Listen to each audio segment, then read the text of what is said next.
Hello, you beautiful people. I don't know if you guys can see me yet. It seems to always have a delay, but I'm here. I'm live now. Had a little bit of an emergency, but I got it figured out. My router is going out and I'm going to have to replace it, but I seem to have got it working for now.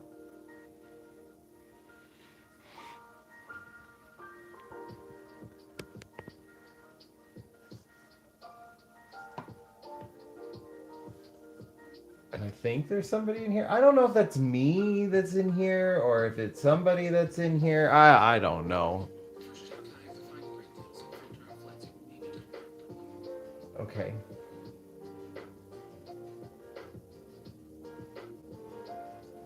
Make sure all messages are being seen. I don't want to miss nobody.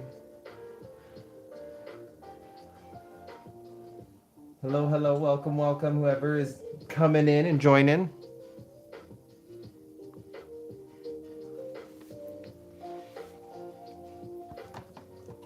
I believe I got everything set up though.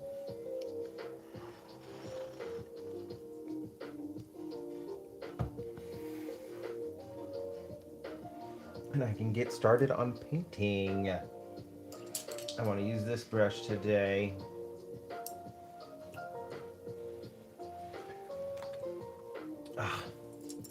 Yeah, see what I did. Wasn't even thinking about it, and I totally like ruined this entire cup of yellow. But I got the color I needed from my last painting, so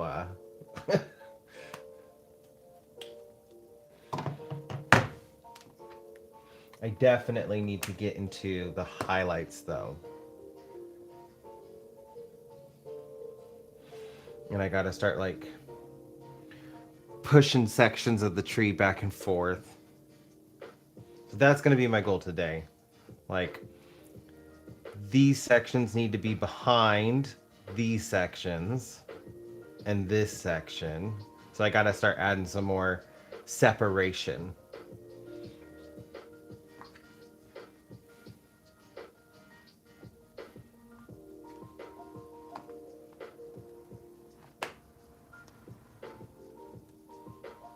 And I need to get my first of the dimmest low light. I'm doing 3 different types of low lights, so like, yeah. And it looks like I have a mix between cadmium and lemon yellow. So I need to get those figured out. So I will probably start with cadmium yellow with green gold and then start adding some lemon yellow to it for the final highlights. Just so this tree can match the trees in the background. And then I still got to work on the bark. Good evening, Becky. I hope you are having a wonderful day. Talking to myself, trying to figure out my game plan for this. And I'm getting my colors together. I just got to figure out, did I use deep hue or did I use medium hue for my cadmium yellow? Oh, nice. I'm still not feeling 100% better, but I stayed in bed enough that I'm pretty recovered. I could not deal with that migraine it was causing me. So I was in the darkness in my room. I am feeling a lot better. It was mainly the pressure that my sinus infection was creating behind my eyeballs. Like, I thought I could work on my videos or painting or stuff like that, and I just couldn't. It was causing such a bad visual migraine. Lasted 3 days. So glad that's done. I think it's deep. Yeah, I think it's deep. So I'm gonna have to go from deep cadmium yellow up into lemon yellow. I used to not get migraines. Like, my first migraine I've ever had was in my 30s. My early 30s, somewhere around then, and oh my gosh. I do.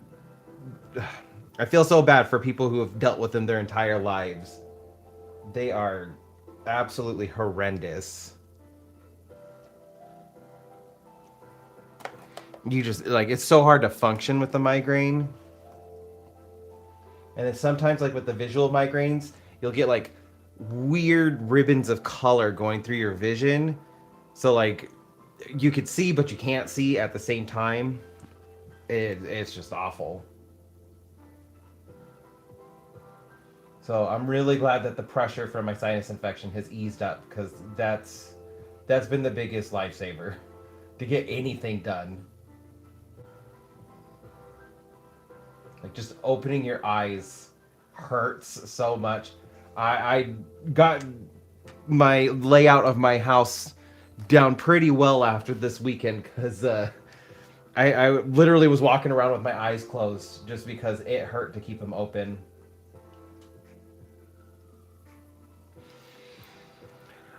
I did a really, oh, this was years ago. I did a really weird post on Facebook where I tried to recreate what I was seeing because I had a visual migraine in one eyeball. And at the time, I didn't know what it was. I was just like, I don't know what's happening, but this is what's going on. And like, my head hurts. And that was what I discovered. Like, oh, that's a visual migraine.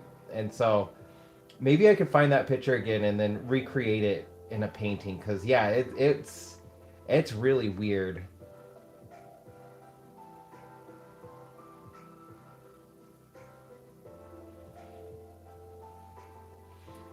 I mean, technically, it would be part of my emotional state series because, like, it, even though I couldn't function, it was definitely still a state of being, not one I enjoyed, but it was still a state of being.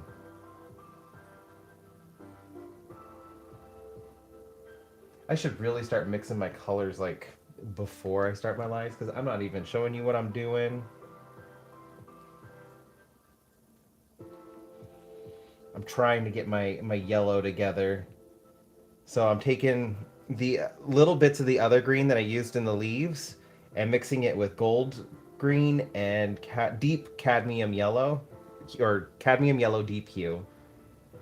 So that way all of the leaves play nicely together and I can move into the highlights. I'm trying to make sure everything's mixed up really nice and evenly.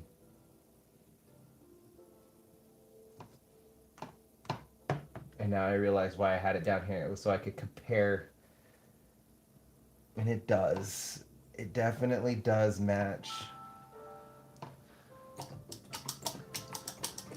I cannot believe I am getting so good at like picking out colors and knowing which tube to grab. That always seemed like such a mystical thing artists could do. They could just look at a color and then grab the correct tubes and then just mix it together really quick. And I'm starting to do that. And like in my head, I'm like, oh my God, I'm doing it. I'm doing it. I'm doing that artist thing.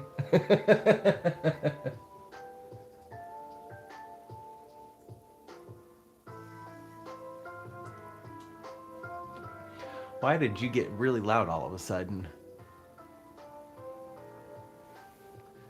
If you're wondering about the remixes today, I am listening to Glitch X City on YouTube. She does Pokemon music remixes, and I absolutely love her style with the remixes. I find them great to work through. Okay, now I gotta figure out where I'm gonna start first. I think I should start with the furthest branches away from me,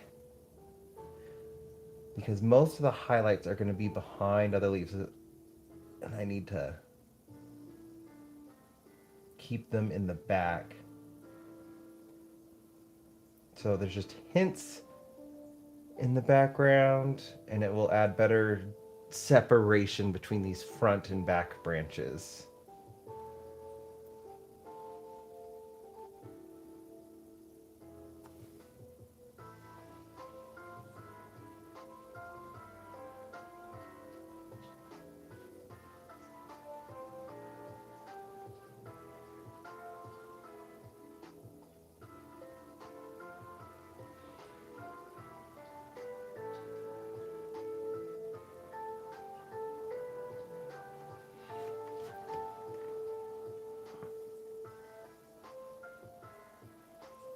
They are doing good.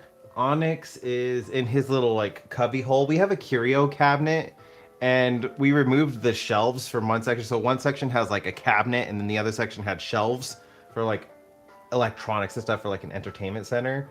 We removed all of the shelves and we just turned it into a little cubby for the dogs and we have a bed and blankets placed in it. And Onyx absolutely loves that spot and he's currently like hiding in the back of that. And Baxter's on the couch taking a nap. He's a little worn out from his walk.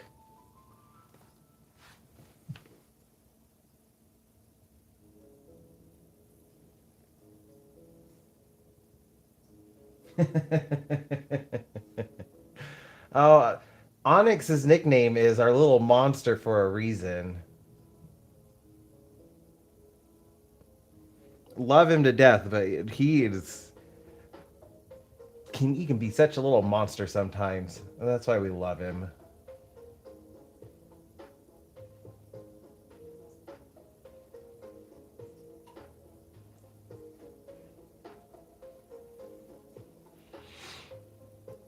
Like sometimes we don't know if he's happy or if he's angry. He likes to growl, especially when we pick him up. And sometimes like he acts like he likes it and he wants it, but then when we do it, like he'll like show his teeth and like do this weird little growl. And I'm like, are you trying to smile? And are those happy growls or are you angry? And then we'll put him down on the ground and then he starts wagging his tail like he wants to get picked up again. But then as soon as we do it, he does the weird little growl again. And I'm like, I don't know what you're trying to do, buddy. But you're coming across a little aggressive at the moment.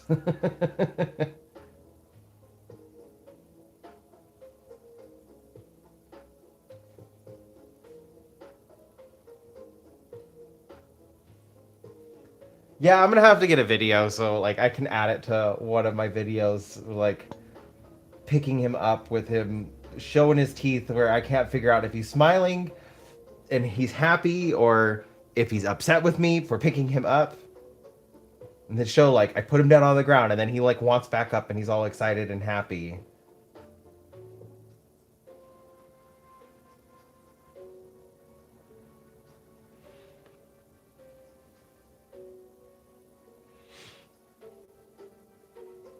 He's a character. I love him to death though.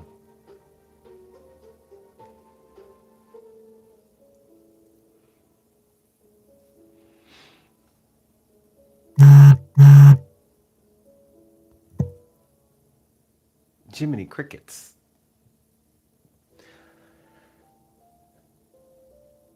Let's see, which one next is the furthest back? I feel like this branch is in front, so this branch is going to be the furthest back.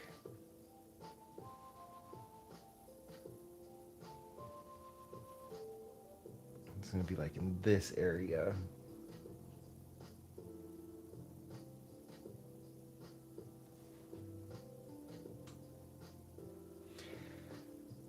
He's such a little. He's my little weirdo. I've had two animals now that are like that. I had Solo, my lovebird. Her nickname was our little terrorist. She was absolutely loving and affectionate with me, and I loved her to death. Like I had her trained so well. We could go outside and go on walks, and she would stay with me. I could let her roam free in our backyard, and she never left my sight. She would always come back. It took years of training with her to be able to do that with a little lovebird going outside and unleashed just to play around in the backyard. Of course, I was always watching her, but like I put a lot of time and care and work with her. But then, if I ever had any kind of woman over, Solo absolutely hated them. She was so sexist. She'd be okay with some men, more affectionate towards others than some, but she absolutely just hated women. She would like get on the ground because we had an open cage. I didn't like keeping her locked up in her cage. So she had free reign of our house.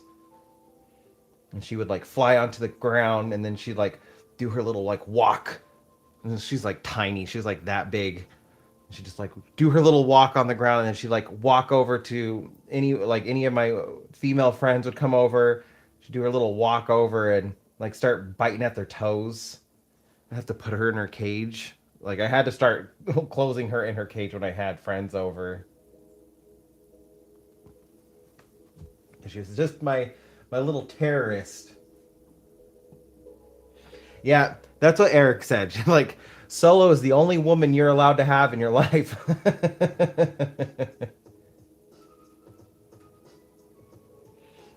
But she had a really good life too. I mean, 22. The average lifespan of domesticated lovebirds is only 14 years. And I had her for 20. She lived to be 22. Tells me I did a pretty good job with her, even if she was a little terrorist.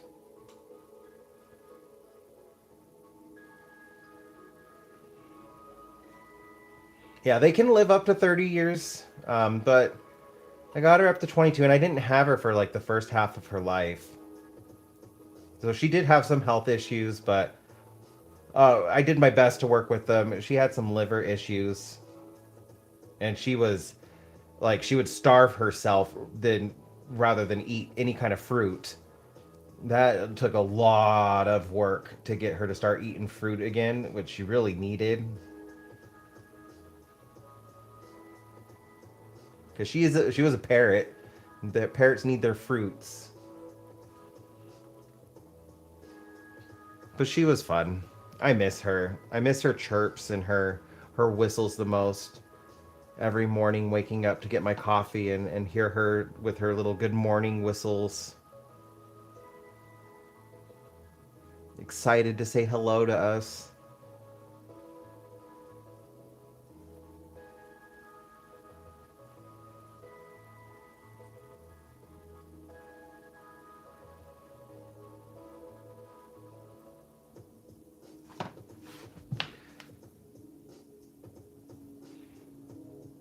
I kind of want to get another bird. Eric is a little more iffy on it, so I don't push it because Solo was the first bird he had ever been around outside of chickens, and it took some time for him to warm up to her.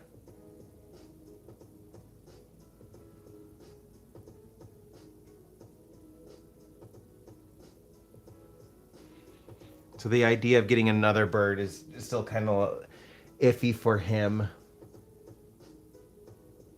But in time, I do want to get another bird, and I would prefer a rescue. There's a lot of domestic birds that need good homes.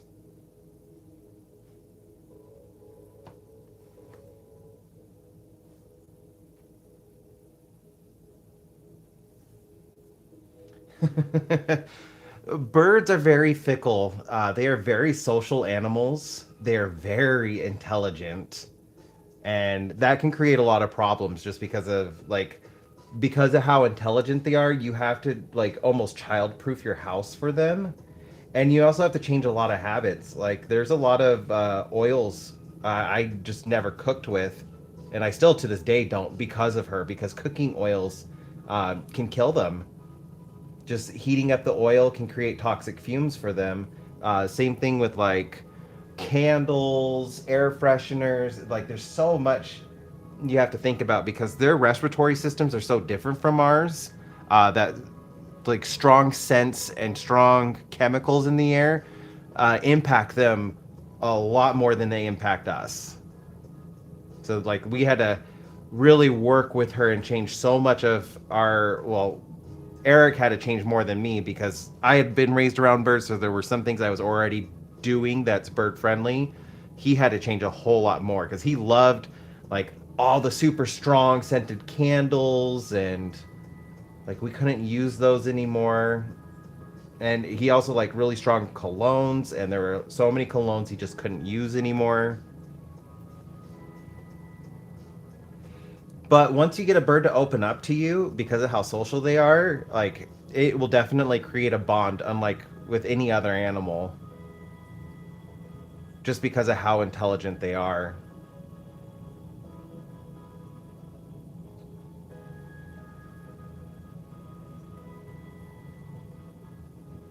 I would suggest, like some birds are more low maintenance than others,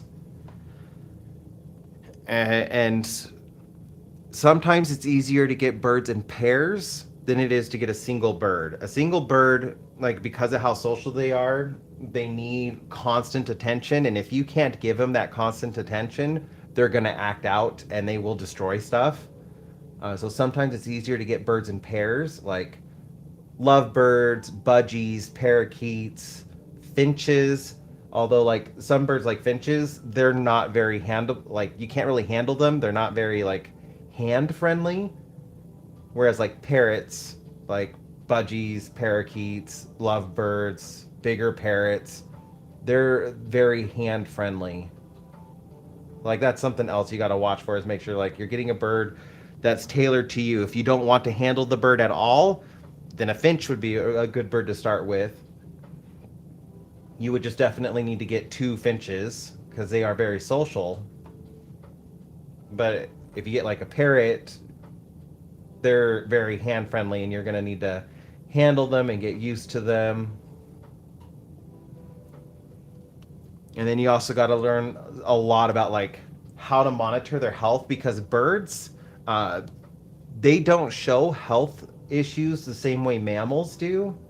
So like it's easier to tell when like a cat or a dog is sick or needs medical treatment than it is a bird, because so many birds are in the wild, they're prey animals. They don't show illness like a carnivore would, because a carnivore getting sick isn't going to really be hunted, and so they could take time to rest and recover. Whereas a prey animal, they cannot show sickness because then they become food. And so birds just do not show sickness. And there's just really little symptoms that they'll show to indicate that they are sick. And when they do finally show like that they are sick, something is very direly wrong. So like there's also that aspect. You really got to learn a little bit about bird health to make sure they're always getting the proper nutrients and the proper care that they need.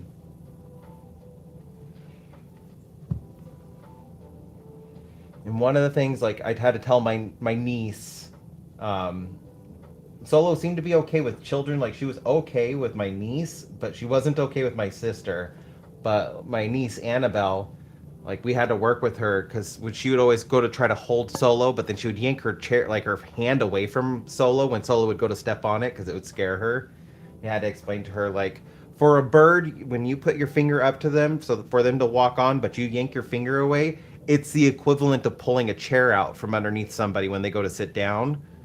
Like to them, that's how they're seeing it. And so you really don't want to do that because it will make them upset. Like you got to commit. Once you put your finger there for them to step onto, you got to commit to it so that they can build trust with you.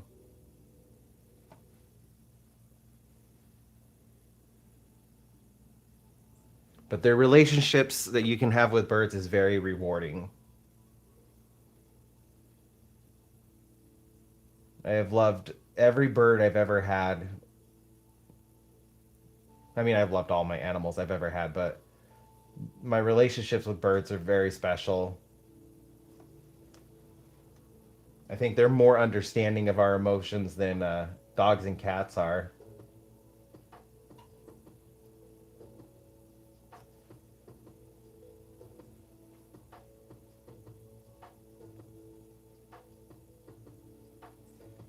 If you couldn't tell, like, there was a period of my life where I wanted to become a biologist. And I had so many textbooks and any kind of information I could on all sorts of animals. And I would just constantly read them when I was a kid.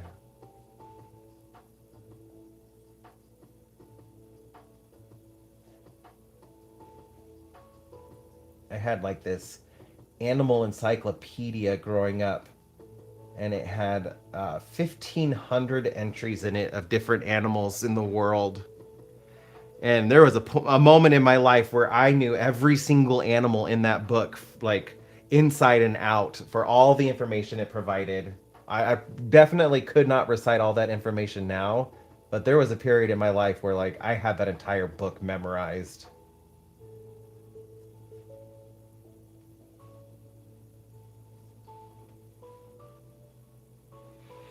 I love reptiles too. That's the other animal I've been asking Eric. Like, if we can't get a bird, can we get a reptile?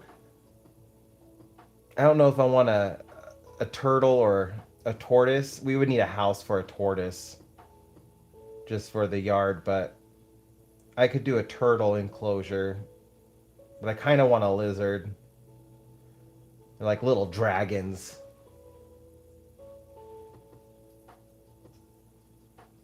I've been around lizards my entire life too. I used to go out and catch them all the time when I was little.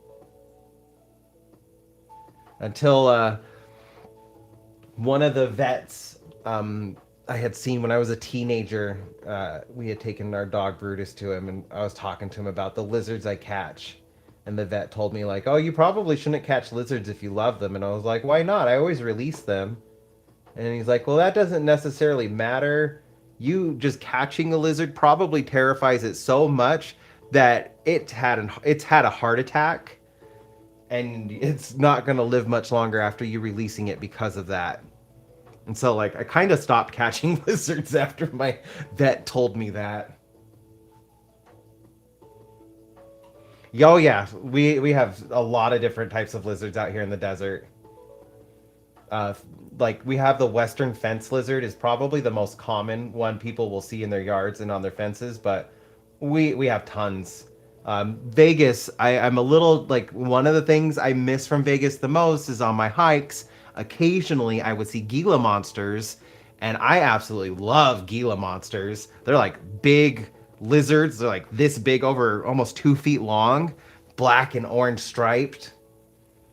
They're like fierce looking lizards. I absolutely love them. And horny toads. Although as I got older before I moved up to Reno, I wasn't seeing as many horny toads around. Oh, Gila monsters. I'm gonna have to do an art piece with a Gila monster. I love Gila monsters. And horny toads are like they eat ants, and they're little spiked lizards. They're probably about like maybe 6 inches, 6 to 8 inches long, and they cry blood when you catch them. That's like their defense mechanism. And I love their little walks, like almost like they're doing push-ups. They're like trying to like regulate their body heat,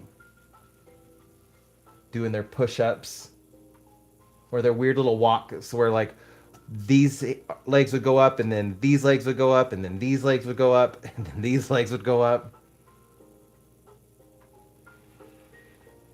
I loved like looking for lizards on my hikes, walking through the desert.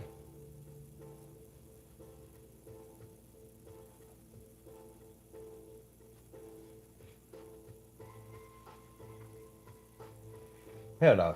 Ugh, there's like all the different lizards now I've ever seen are like running through my head.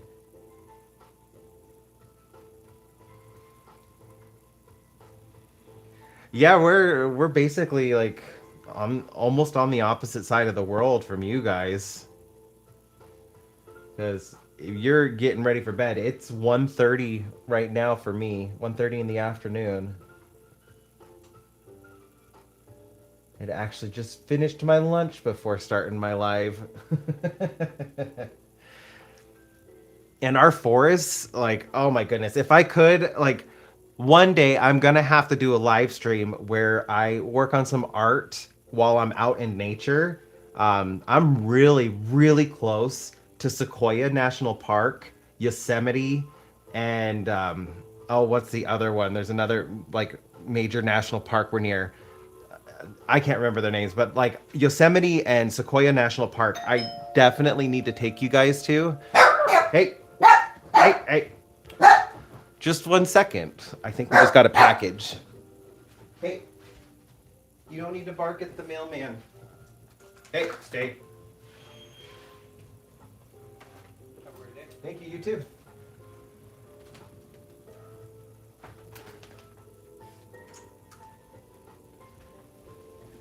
I don't want to accidentally dox myself. I think this is what I've been waiting for. Please tell me this is what I've been waiting for.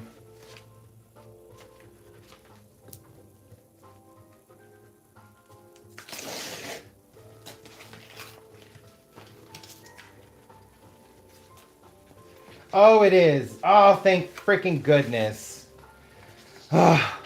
Okay, so like I can't show you guys, but I've been like kind of freaking out a little bit because I don't have my birth certificate, and with the way our country's going right now, you have to have papers, which includes a birth certificate. Finally just got my birth certificate, so oh, that has been like one of the biggest stretches like stresses in my life right now. So glad that's taken care of. I have my birth certificate now. Even though like I look white, that hasn't been stopping ICE, and if you don't have your papers, they are just arresting you. So thank freaking God that came in. I'm shaking a little bit because I've been like really worried about getting this.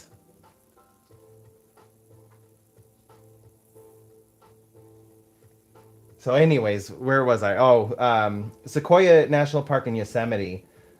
So I have been wanting to like a plan for a future video, but I'm thinking like if I do it, it's gonna be like maybe May or June, just so the weather's really nice and like I can enjoy my time while I'm out there. But I want to do a live stream while I'm working on art in like Sequoia National Park because Sequoia National Park has the tallest trees in the world. These redwood pine trees are huge. I mean like I'm sure you've seen pictures because it's kind of famous of the cars driving through the trunk of the tree. That's in Sequoia National Park, and I think that tree's you can't go through that tree anymore, but you can walk. Like you can't drive through it, but you can walk through it. And so, like, I definitely want to take you guys there, especially because I have so many people from Europe. I really want to show like this side of the world. We have a lot of unique plant life and a lot of unique animal life, and I would love to share that with you guys.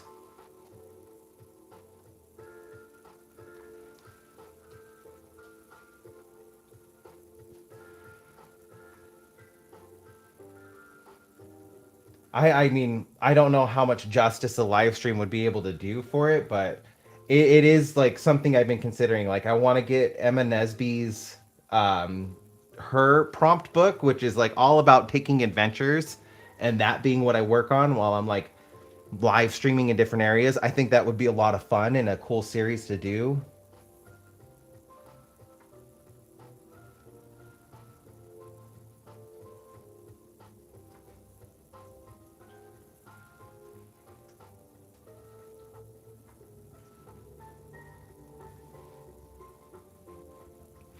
And then Yosemite. Oh, Yosemite's absolutely beautiful. Oh, Mammoth. That's the other one. Mammoth.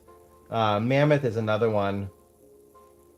Like the forests in California and Nevada, like I mean, just an edge of the forest is in Nevada. You got the Sierra Nevada mountains that kind of like block off between or border between Nevada and California. And so like California's on the west side and then on the east side of the mountains is Nevada. So part of the mountains going down is forested, but then it immediately becomes desert. But like Tahoe, I think it would be really fun to take you guys up to Tahoe one day. The water out there is so beautiful. I just got to make sure like I'm not sitting on any of the nudist trails because there's a lot of naked hiking up in Tahoe. And I don't want to get demonetized or my channel struck down because I accidentally like set up my little like portable art studio on a nudist trail.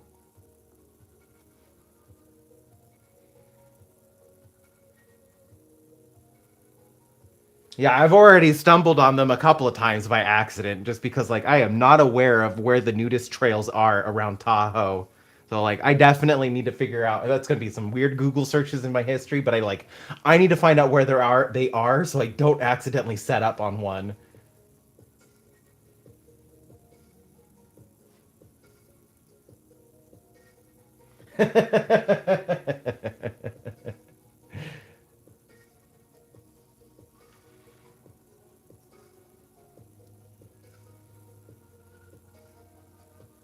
I mean, I don't really like drawing people that much, so like, I don't think I would have to worry about that. But I don't know, maybe like if I want to feel like I'm recreating a Renaissance painting and explore the human body through my art.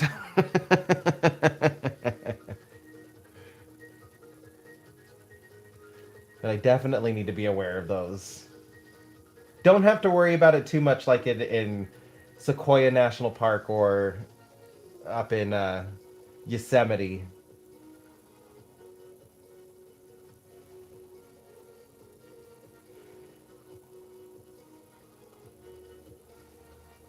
But I do think that would be fun, and I've been talking to Eric about that. So we've been kind of like trying to figure out some plans because if we do it, like if we go to Sequoia National Park, it's a 3.5 hour drive, so we could make it a day trip, but we wouldn't want to make it a day trip. We would want to stay there at least one day.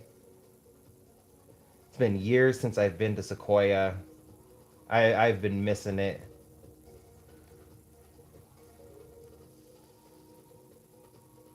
You're in Mammoth not too long ago, but it has been a while for Mammoth as well. And then like if I do make this a series, I could also take you guys to like different points, like different parts of the desert in Nevada. That was another thing. There's so many ghost towns throughout Nevada that I think it would be really fun to just like go visit one of these ghost towns because so many of them they're so removed from any major city that they just don't get a lot of tourism. Like I'm talking like there's ghost towns in Nevada that are both 8 hours away from Reno and 8 hours away from Las Vegas, and like it's in the middle of the state. And those are the closest major cities. Nevada really only has two major cities. Las Vegas is the largest. Then you have Reno. I mean Henderson, but Henderson and Las Vegas are almost one city. Then you got like Sparks, but Sparks and Reno are almost one city. You have our capital, Carson City, which is like the next largest, and that's about it. I mean, there's Elko, Battle Mountain, and Winnemucca. They're just not nearly as large. Most of Nevada is very rural. We are a very empty state. But during the gold rush of the late 1800s, like Nevada was booming and all these little ghost towns sprung up all across the deserts.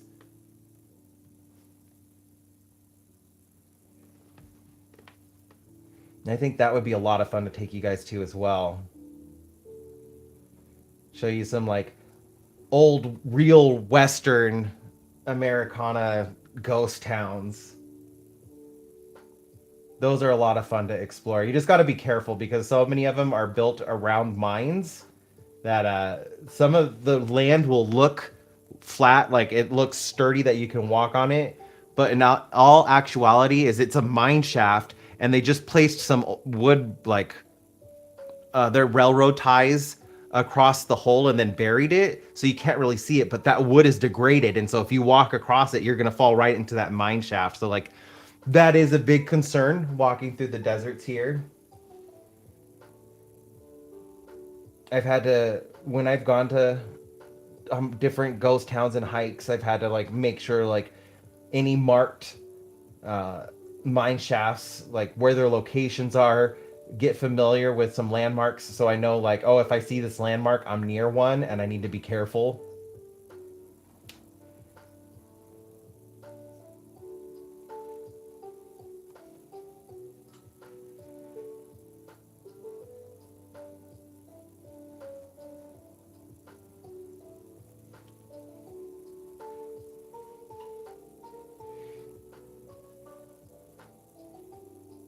Yeah, I'm kind of excited for some of the plans I'm making for my channel. Taking it a little bit more serious.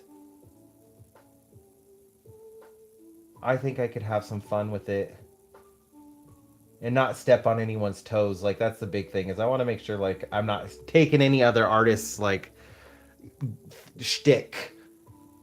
There's enough room for all of us to be unique, and so I don't want to step on any toes.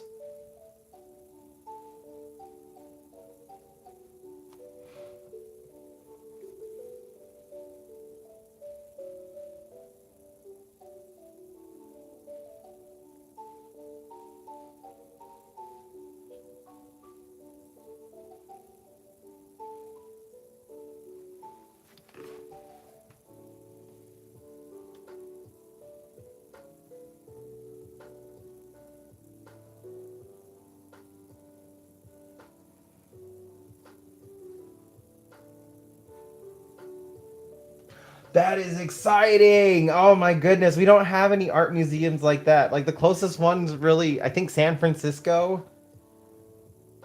Ah, I'm a little jealous of that one. The Derwent Art Museum. That sounds amazing.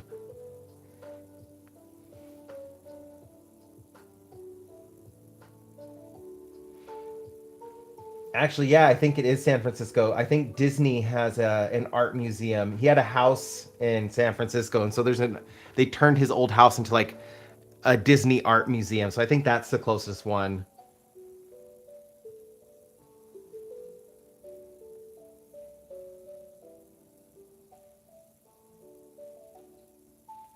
I will say that's one of the things like I really want to travel around Europe for are the art museums. We just don't really have that here in the States. I've only been to London once, well, technically twice, but I mean once in my life, and it was when I went out to India. I landed in Gatwick and had to make my way to Heathrow, and I had those big long layover, so I got to explore a little bit. That was when I discovered like there are some adults in London that do not play around. I think this was when I was 22. I was 22 years old, so like I hadn't really been drinking that much, but like I did drink, and I ended up meeting this older lady. And because I had like a 12-hour layover, I was sitting in Heathrow. She had this super long layover as well, apparently. I don't know, or like she got to the airport super early. I don't really remember, but she thought I was cute. We got to talking, and she just kept buying me beer after beer after beer, and I had to call it, and she just kept going, and I was like just sitting there just like dumbfounded at how much this lady was drinking, and I felt so drunk, and she just was still going on like she was sober. It made like really made me feel inadequate for a moment. Like she was in her late 60s, early 70s, something like that, and she was just drinking beer, like pounding down these beers. That's like my main memory from London is that's where like I had got owned by some old lady who just drank me under the table.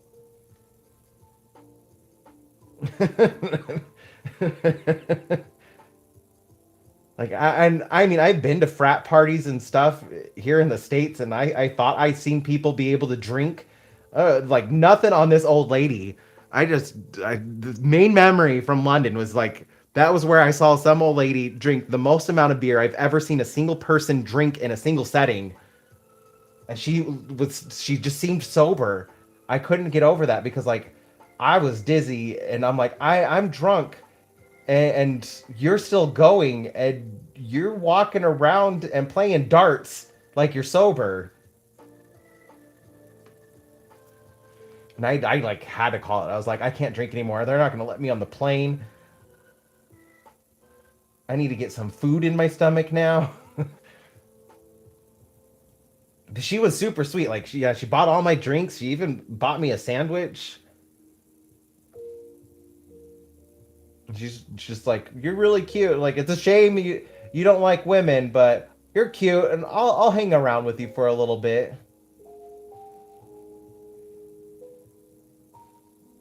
And then flying back, amazingly, I like when I was going back from Heathrow to Gatwick on my way back to the States from India, I ended up running into an old high school classmate of mine.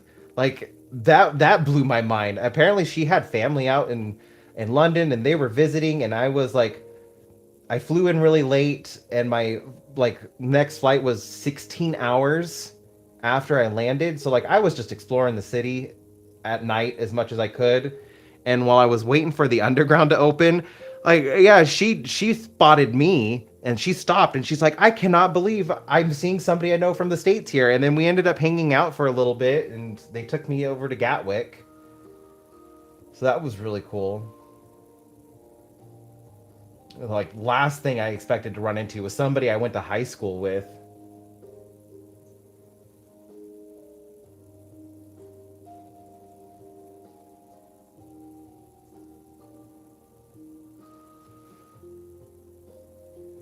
Universe works in weird ways sometimes, though. Just a reminder how small our world really is.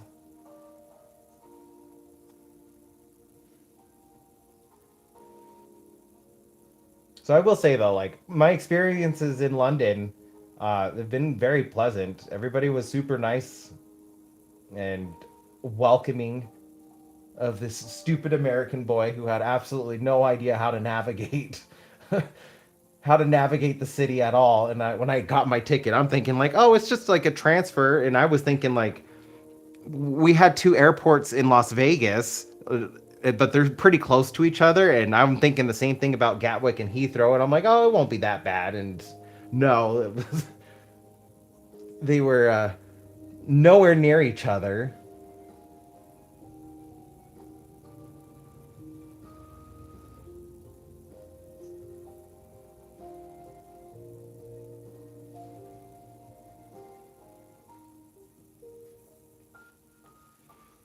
But I do want to go back one day. Plus, a big chunk of my family is from Germany and Holland. So I really want to go there.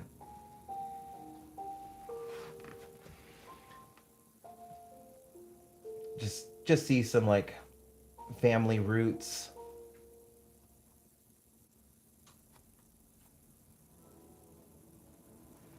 Those are definitely on my bucket list.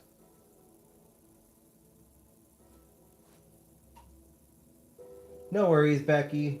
I hope you have a wonderful night. It's been fun chatting with you. Glad you were able to stop by.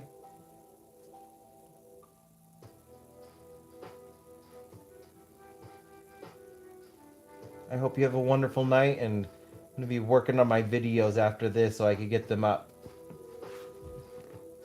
Actually, before you go really quick, if you're still here, I'll go ahead and show you what like a sneak peek of my next art project.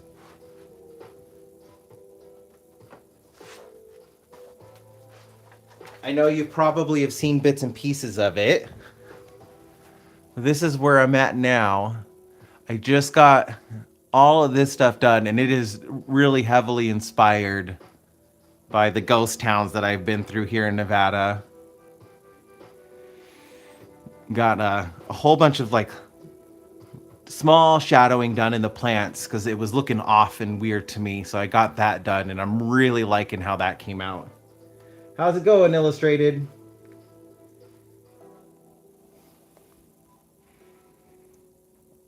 Hope you're enjoying the little sneak preview. I still got a couple things to add into this, but not much. It is almost done. You guys will have to watch the actual video to see what I still have to add into it.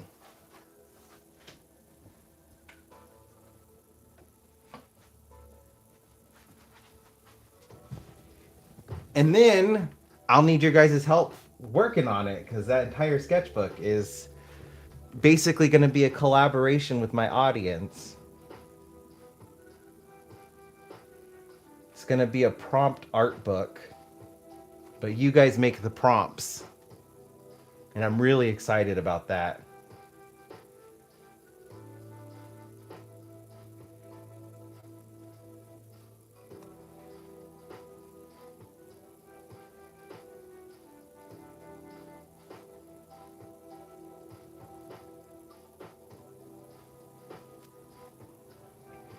Yeah, the prompt was actually from somebody on TikTok, and they had left. Their prompt was like I had shared a picture of the sketchbook, and like my idea is to make prompts with this, so I need prompts from you guys.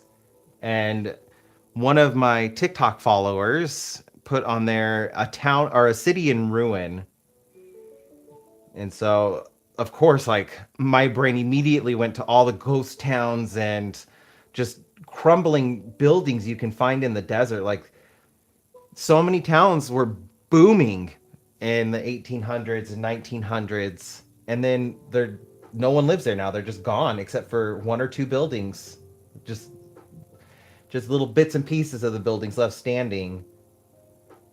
And so I definitely like pulled from that.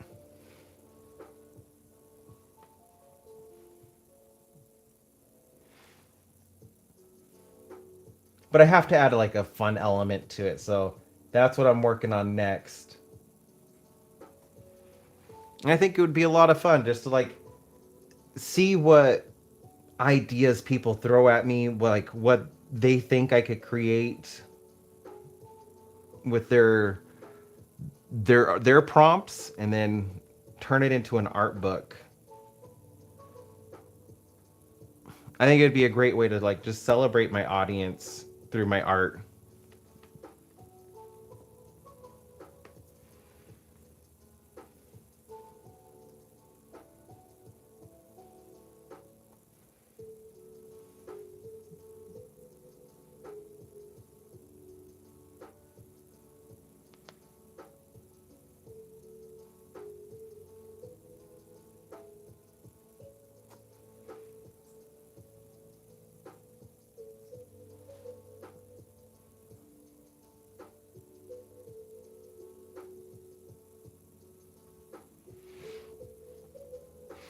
Oh, that's cool. We have a Lake Mead outside of Las Vegas is like that.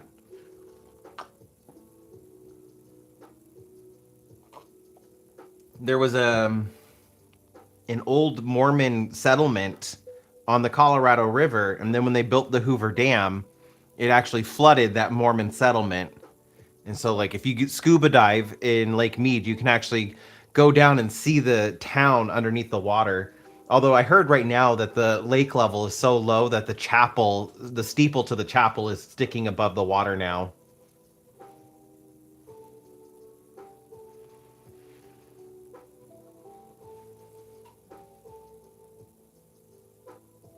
I think we have a couple others that are like that, but I haven't been to them.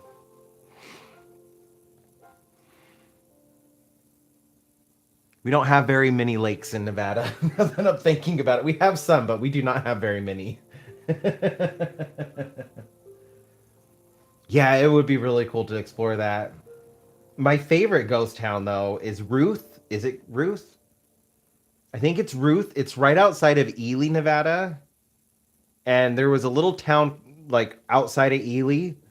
Ely's not a very big town to begin with. It's an old, like small town, but there are still people living there. Ruth doesn't have anybody.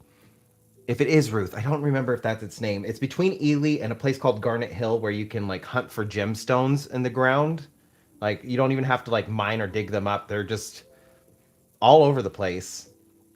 And on the way to Garnet Hill, you'll just see like this old town. There's like a church, a school, and it's a single building school where all the students went to. Didn't matter the grade.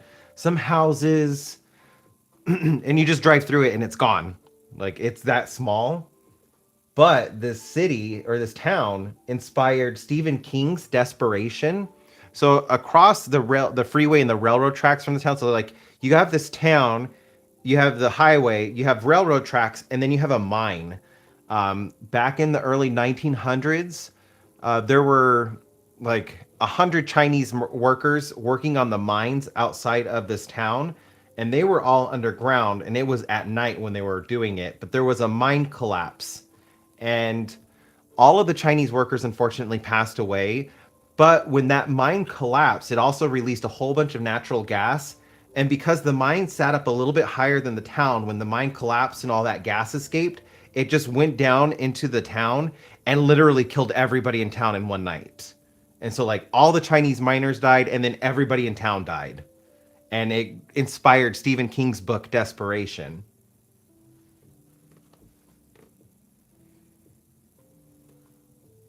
So like that's one of my favorite ghost towns, but it's also like one of the saddest ghost towns I've been to. Because most of the others people left on their own accord. This was one where nobody left on their own accord. Yeah, and and what's weird is like it's not taught in any of our schools. It's not taught in Nevada history at all. And the only way like I learned about it was because I've been there. I read the plaque and the memorial for it, and that really seems like something that would be big for Nevada history because that's an entire town that got wiped off the map. And I really think like we should remember those Nevadans who lost their lives to like something so tragic.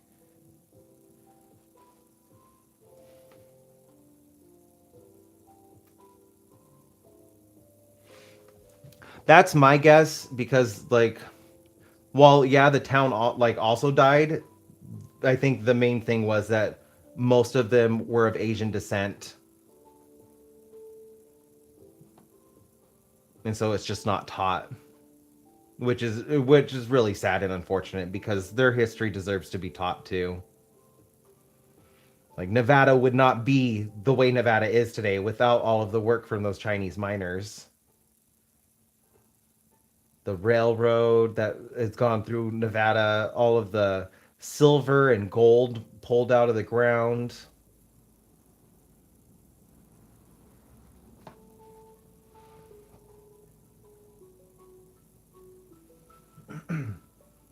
Yeah, that's another one I'm really surprised I never learned about. I learned it from Bailey Sarian, which is really unfortunate. Like I'm really glad Bailey Sarian like shared that story and shared that with her audience so they could learn it, but Bailey Sarian shouldn't have been the one I learned that from.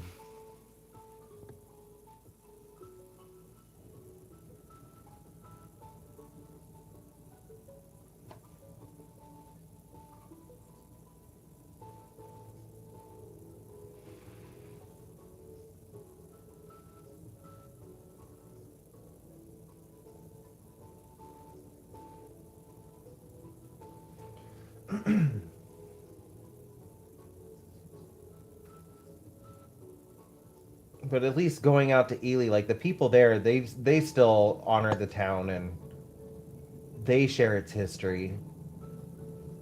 So like even though it's a small rural town that people would consider kind of, like the area is very much so in like the Hills Have Eyes area of Nevada. So like people don't think highly of the people out there, but like I've been out in Ely. There's a lot of good people out there, and they at least honor all of those lives.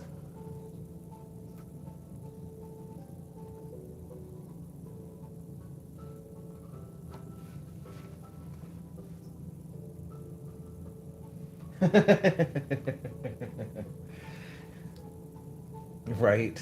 Like, oh my goodness, learning about things. Such a scary concept. You were here just before you hopped into my chat, actually. I just got my birth certificate. I've been trying to get it for a while now, and it's just become more and more of a stressor that I didn't have my birth certificate. Like I couldn't get I can't renew my passport without it. I have to get a real ID now because that expires this month on my birthday, and so I needed my birth certificate, and that's been a big stressor, especially because we're getting kind of frosty out here now too. Just to make sure I have it, since we're at the stage of where's your papers.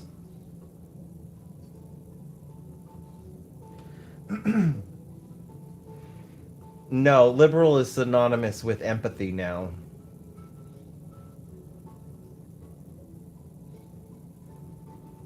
which is what it does. Is it just makes you a little bit more empathetic towards other ways of life and other understanding of others.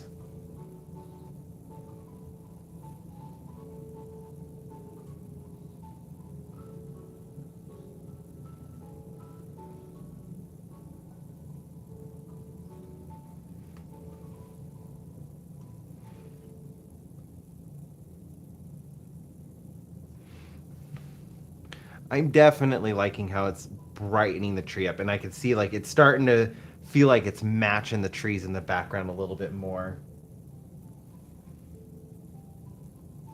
I don't even know what kind of tree this is. It's just some like generic tree.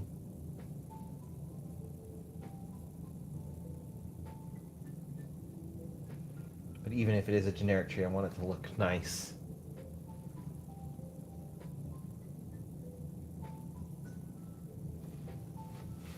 If I would have put a little bit more detail in the leaves, I probably could have made it an oak tree.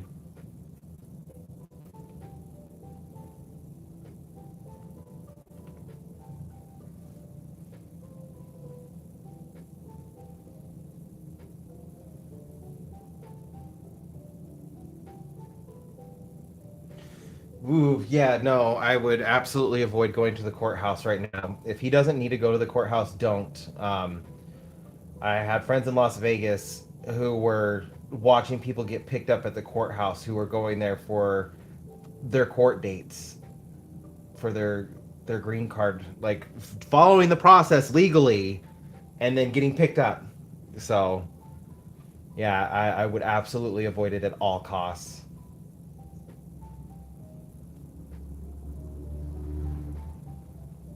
If he doesn't have to, don't do it. Like I've been telling my mother-in-law and my that side of the family the same thing. Like avoid going to the courthouse if you don't have to, or if you need to, let me do it for you if it's something I can do. Even though like I still need to make sure I have my papers too.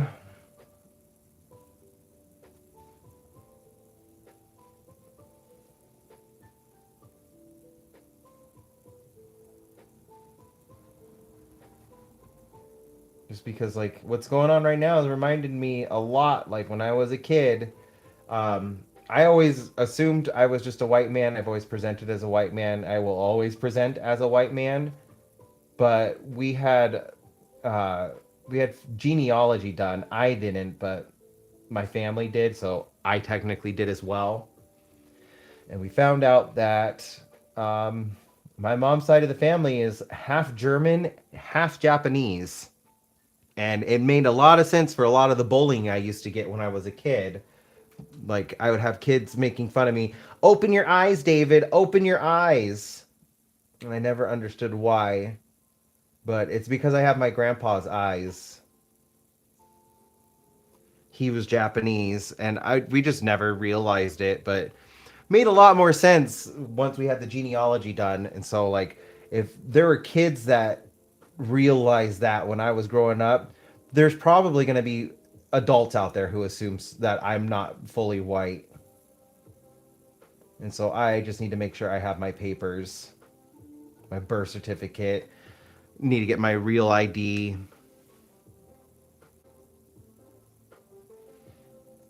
Yeah, it actually like felt right when I found that out because I've always been obsessed with Japanese culture and like always wanting to learn more about like just Japan in general, their way of life. It was almost like a calling for me. And then finding out that my grandpa was Japanese, I'm like, oh, well, that makes total sense that I've always been so obsessed with Japanese culture.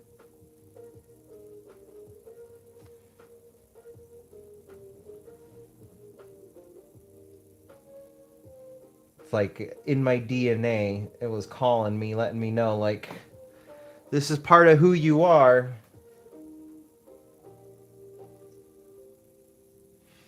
Yeah, they are. That's on my bucket list. I want to go see Japan.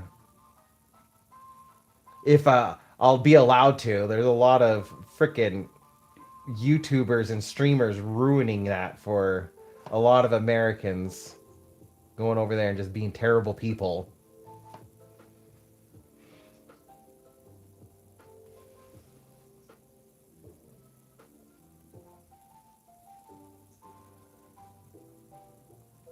But I have some friends over there. I really want to go see them again. It's been way too long. I want to go see like the Pokemon headquarters. They also have a Pokemon amusement park now. I really want to go to.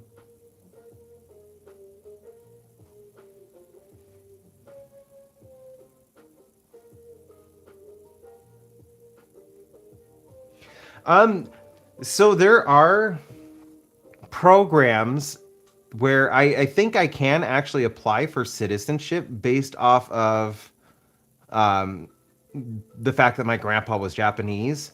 Same thing with German, like Germany. I can apply for German citizenship because of how much German blood I have in me.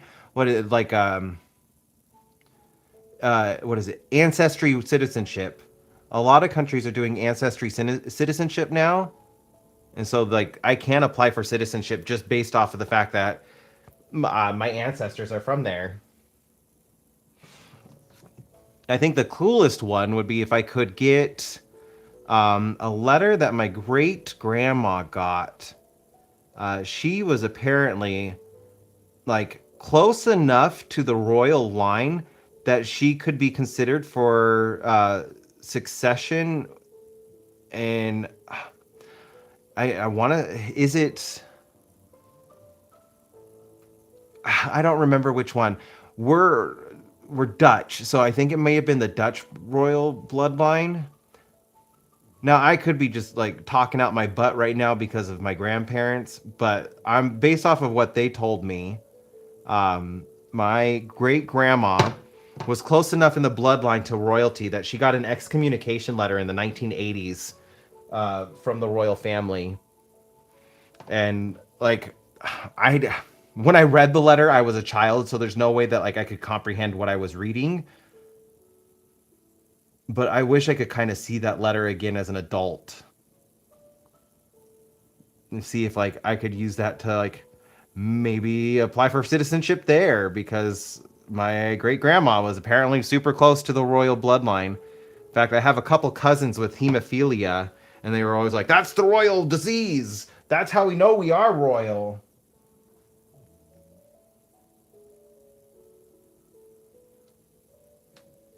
I do think Scotland is doing uh, ancestry citizenship.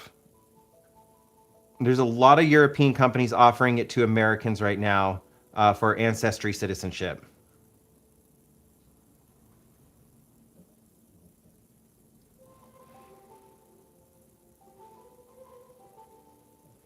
I kind of looked into it a little bit just because, like, Eric and I wanted to try to have an exit plan if things really go too far. But he's with his mom, we're able to apply for his secondary citizenship within Mexico.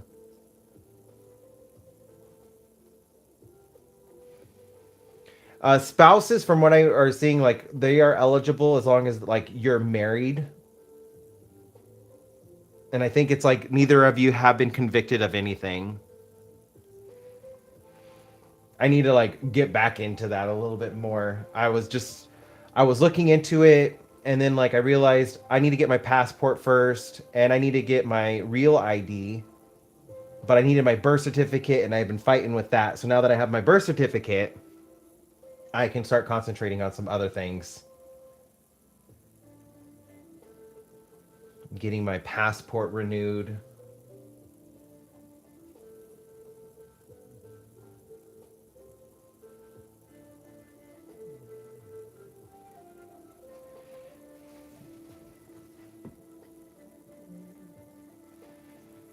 I mean, it wouldn't hurt to just try, you know. It's a big step. It's kind of scary, but I do know like there's a lot of countries that offer residencies for artists. Like they're trying to get artists to come out into their country, so they offer artist residencies. English is a second language. English instructors. Education is a big one that you can uh, earn your residency through, even if you're not like you don't have a degree for teaching or like early childhood development, and you can still go out there as like a teacher's aide, and it will go towards your residency.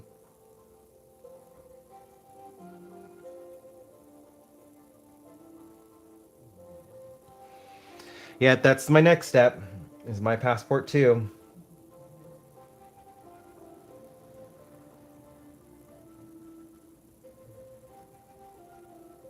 I have seen pictures of Bulgaria though. It's really pretty out there. The landscape. Cold. It is cold there, but also really really pretty.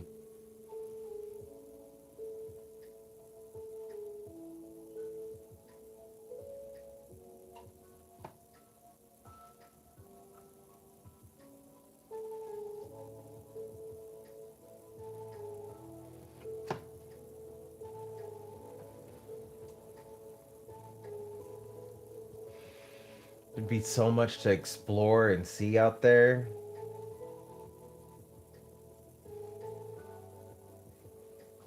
That would be really cool. I think like if I ever do move to another country, that's going to be like the the most exciting thing is just going out there and exploring because I love exploring through Nevada and I will absolutely miss Nevada.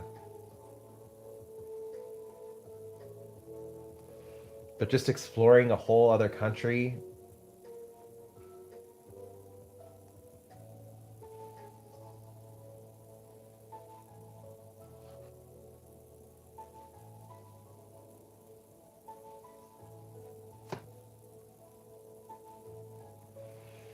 think about all of like the ancient buildings that you'd get to see, all the history.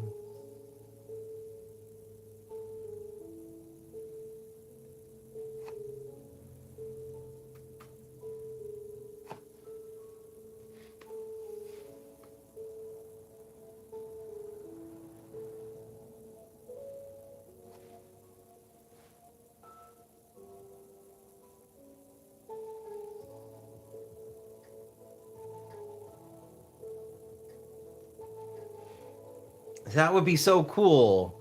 We have like probably a little snippet of that here. Like so much of Reno is very modern, but then like there are streets where like you enter this neighborhood and then it's just all old 18 late 1800 early 1900 Victorian style homes. And it's like you've entered a whole other world and then you turn the next corner and like you're back in modern day Reno.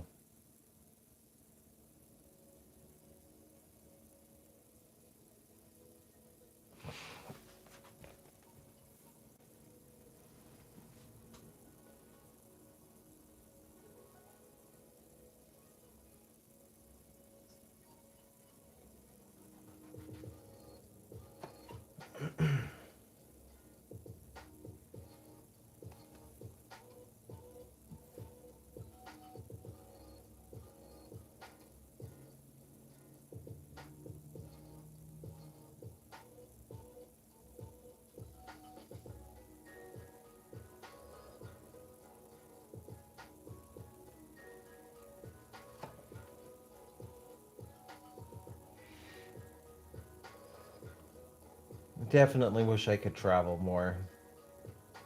There's so many places I would love to see in the world.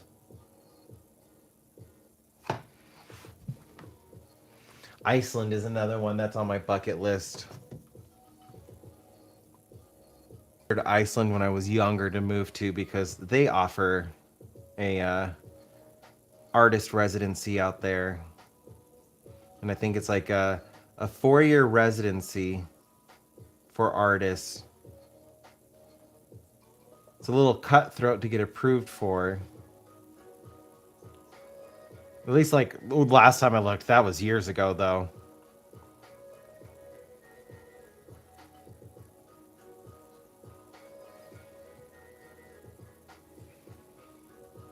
But definitely maybe something I could look into again.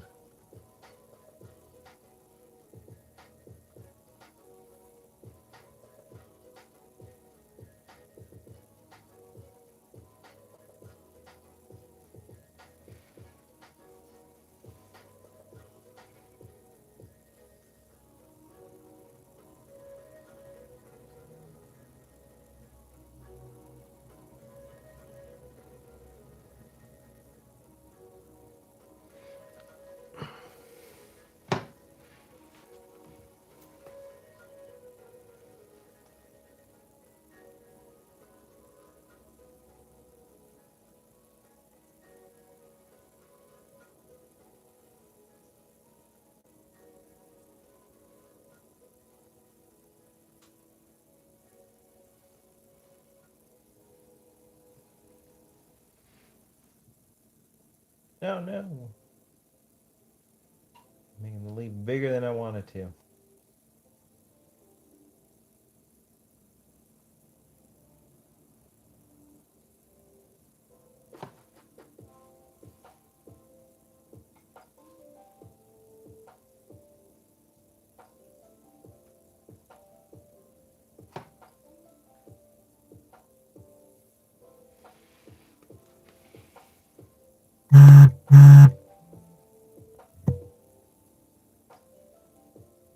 apologize for the buzzing. I thought I turned off all my notifications and stuff before starting the live, but apparently stuff still gets through.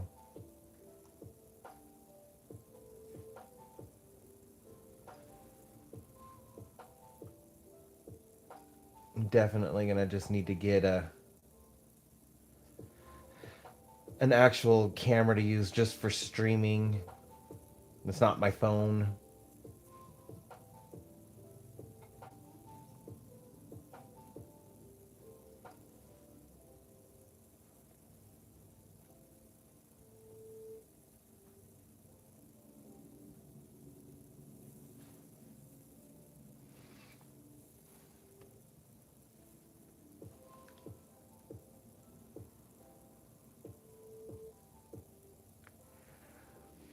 Let's see.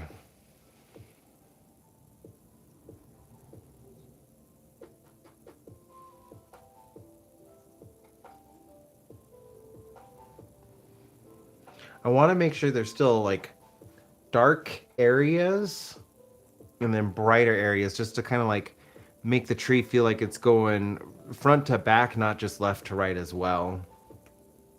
So I'm trying to like envision like which branches are going to look the best with the highlights added into them.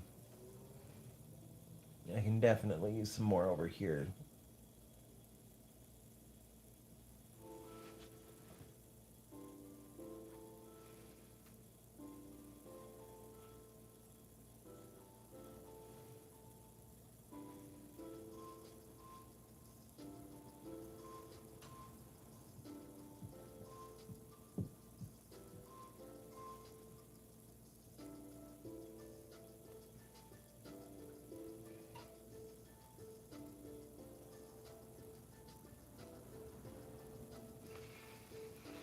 Next video, I'm actually like sharing some of my works in progress and letting you guys pick out what my next painting to work on lives is going to be when I finish this one.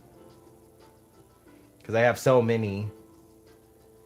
I had to eliminate some from the choice just because like I realized I had like a couple processing trauma paintings. I was like, I don't want to work on those in a live stream. I'd rather those just be kind of like myself with my own thoughts.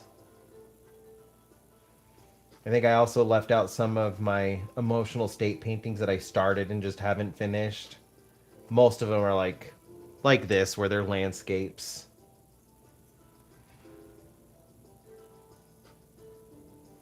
I got that video recorded. I just haven't edited it because, as I explained earlier, the sinus infection caused like visual migraines because the pressure was just right behind my eyeballs. And that migraine lasted for 3 days.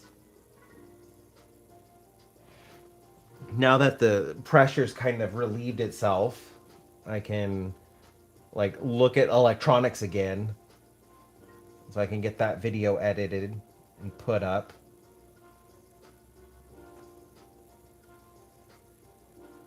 Because this painting's going to be done sooner rather than later. Definitely want to get it done. And it's getting there.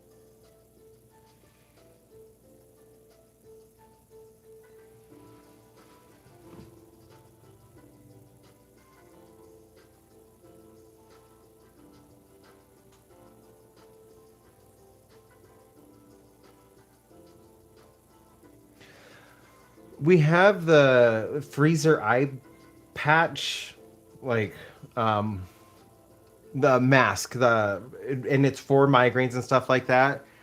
I tried using it and it just like I didn't like the cold and just like the pressure of the band holding it onto my head was just too much for my nose. I couldn't really use it. I had it. There's a couple times where I just had it sitting on my face, but like anything touching my face was just like felt like it was making it so much worse. I'd actually like was walking around my house with my eyes closed, and I got like the pathway from my bed to the bathroom and to the kitchen to get water. Like I could do that whole path in those 3 days without opening my eyes because I just could not take that visual migraine. Although Becky had suggested, like, because I kind of explained what I was seeing with it, she's like, you should totally turn that into a painting. And I kind of agree with her because, like, the way, like, the outside of my vision had like these ribbons of color like reaching towards the center, and I could just kind of like see like, and it was kind of like fuzzy too, but I could see like just the center of everything, but just keeping my vision, like my eyes open so I could see, was causing that migraine to get so much worse. But I do think like that could be an interesting thing to explore, just like trying to like put out how my brain was processing this migraine and how I was seeing those ribbons of color and trying to put that into a painting.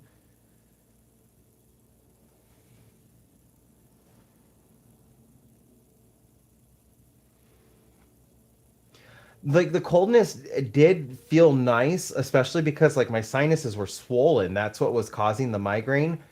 It wasn't the coldness that was getting to me, it was just the pressure of the mask on my face itself that was getting to me. So like there's that stretch band behind, like you put it behind your head and it holds the mask onto your face. That pressure alone was just like way too much for me to deal with.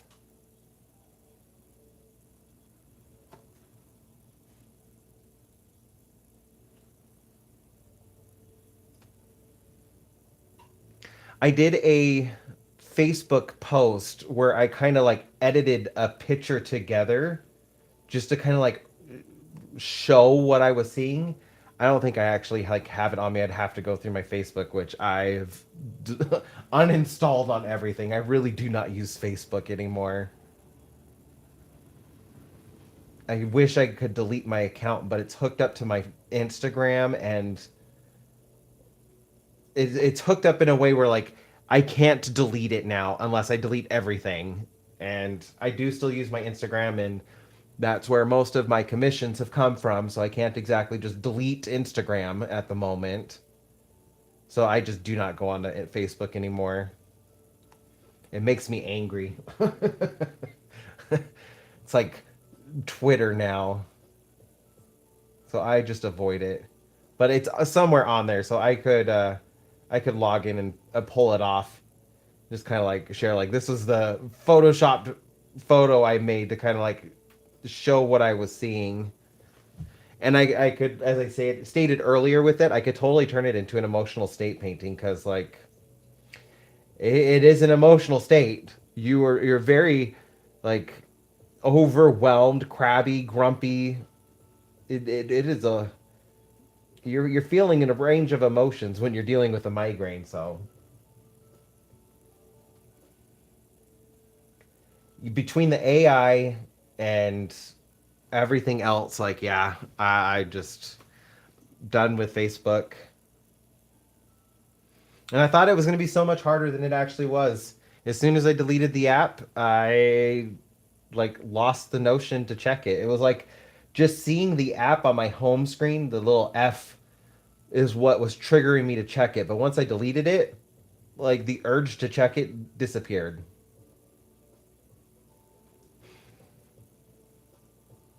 But it has made me miss MySpace. I really want to go back to the old MySpace days when I could like program the little falling hearts on my profile. I had like black and pink hearts raining down and like little glitter stickers on the side, like going around like my bio and my top eight.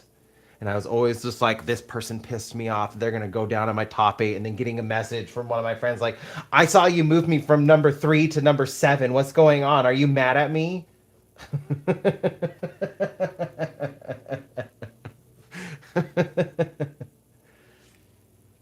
trying to like make an excuse like, no, I'm not mad at you, but like I've just been hanging out with them a little bit more, so like I'm rotating through my friends so everybody has a chance to be up towards the top.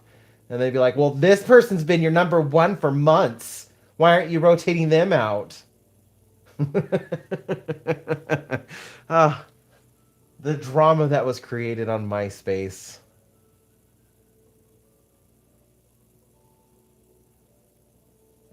Oh my gosh, and that reminds me of the Yeti song, like the or not the MySpace song, the date, the internet date of like, oh, I'm getting ready for a date. Oh yeah, who's your date? This is her. Her name's Yita. Dude, that's not Yita. That's Yeti. That was a big thing with my friends because my nickname was being Yeti. I can't tell you how many of my friends were like, have you seen this video yet?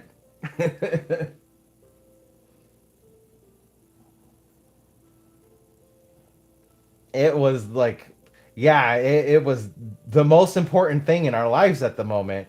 And it was funny because like I had just started my Zynga, the Zynga blog, and I was starting to get into that, and then MySpace came out, and I ditched Zynga so quick. I don't even know if Zynga is still around. I think I wrote like maybe 5 blogs on Zynga before MySpace became the thing, and we were able to put pictures online. That was such a big deal. Like we could put pictures on there.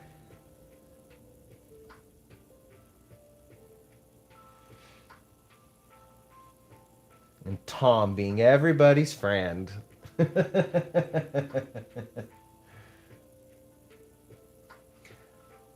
I forgot all of the coding I learned for MySpace because like I learned how to code just for my profile. Like I could get my profile to do so many things, like the raining text, and I could change the color of the text, and I could make like parts of it look like it was sparkling, or like there was something I had done where I had made the border around like my bio and everything. It was alternating lines, and occasionally I would have like some of the star text pop in so it looked like it was sparkling. I spent like weeks on that profile. I was so proud of my profile because I had learned how to code just to make my profile look all all cool and grunge and emo looking. And black and pink. Most of my profiles on MySpace were black and pink. There occasionally I would add in some colors. Like there was one where like I did a retro like color palette rainbow where it was like brown, yellow, green, and blue. And I did like some cool rainbow things. Oh, I really wish I could still code like that.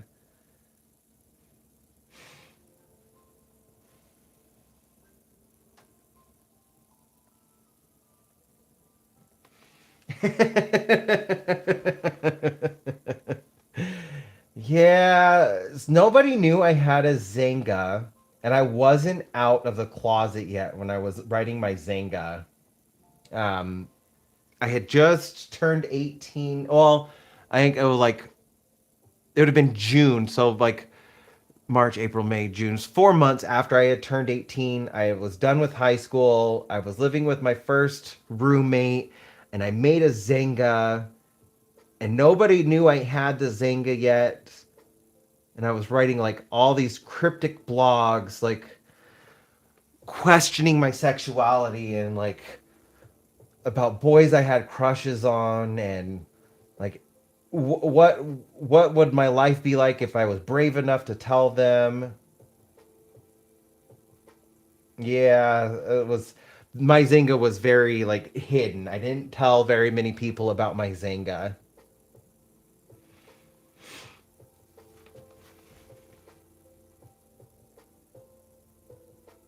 And then aim. I miss my aim. I kind of wish I could like set up an aim again. So like when people would text me, they would get my aim away message. It would always be like, I know it says I'm online, but I just can't bring myself to talk to anybody right now.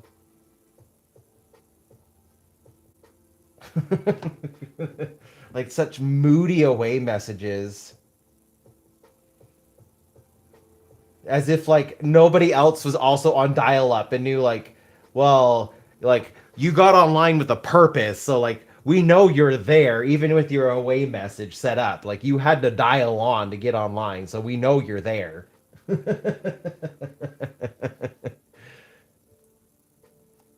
And then getting calls from friends like, "Are you okay? You seem really moody." Or like, I'm really bored at the moment. I might go do this. If I don't return your message, it's because I'm out.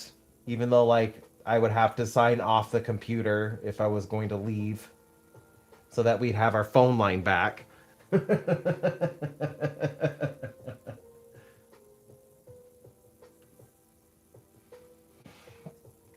Yes, our closet door where we keep our router right now, the way that it sounds when it shuts it sounds almost identical to AIM. Like our I'm having router issues. We're gonna have to get a new router soon because it's starting to go out. But like the other day, the router went out, so I went in there to kind of like reset it, and I closed the door, and it made the AIM like it sounded exactly like the AIM door shutting, like somebody had just signed off, and like I kind of like stopped in the hallway for a second, and I was like, "Oh my god, what a weird nostalgic sound."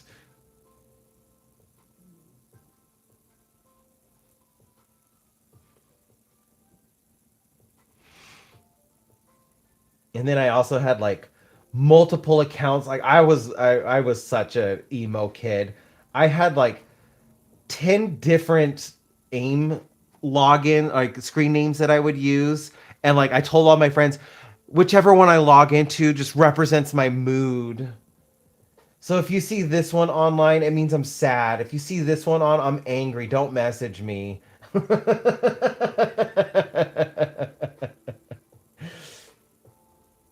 I just remember my best friend. She's just like, you could just set your message to like tell us what you're feeling. You don't have to have all these different screen names. It's too confusing. I'm not going to add all 10 of your screen names to my friends list. That's just too much. Like,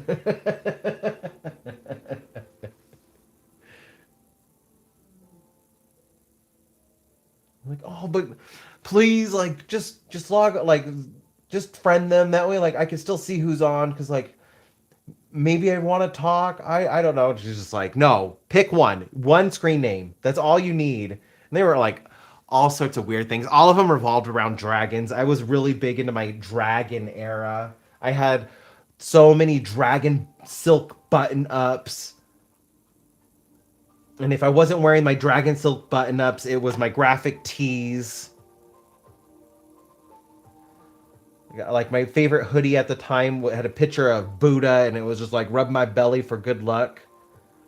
Or one was I have this picture somewhere. It was like it said "Stupid Factory," and it was just a building with a stick figure waving, and it at the bottom it said "Where you were made."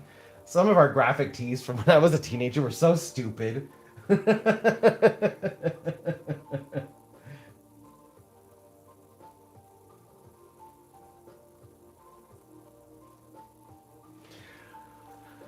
Oh,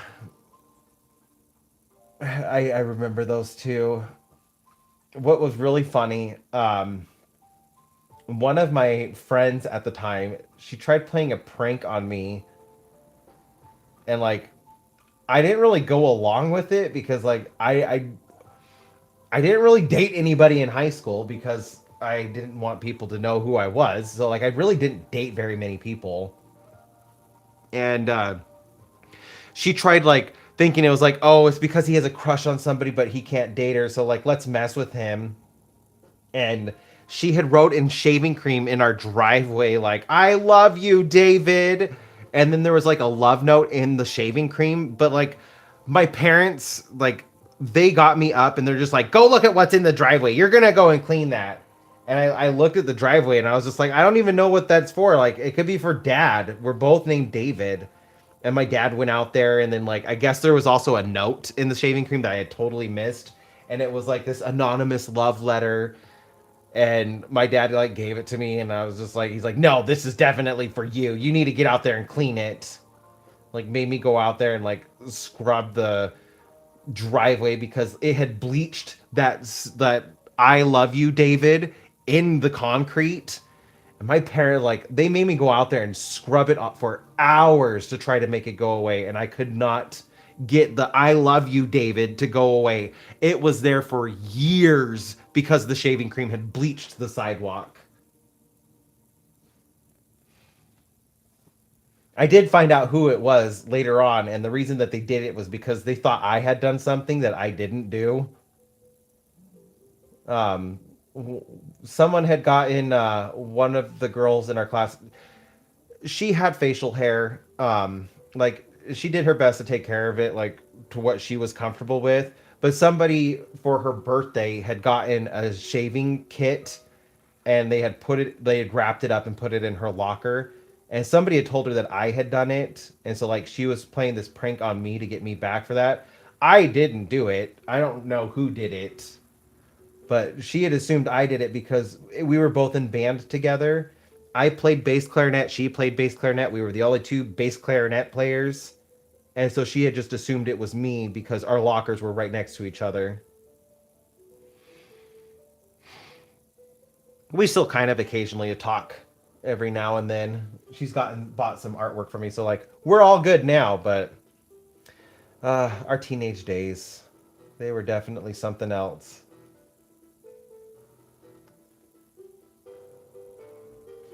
Yeah, I did not know shaving cream would stain concrete like that. And I ended up telling her, like, you got me in so much trouble for that. Like, I had absolutely nothing to do with it, and I got in so much trouble.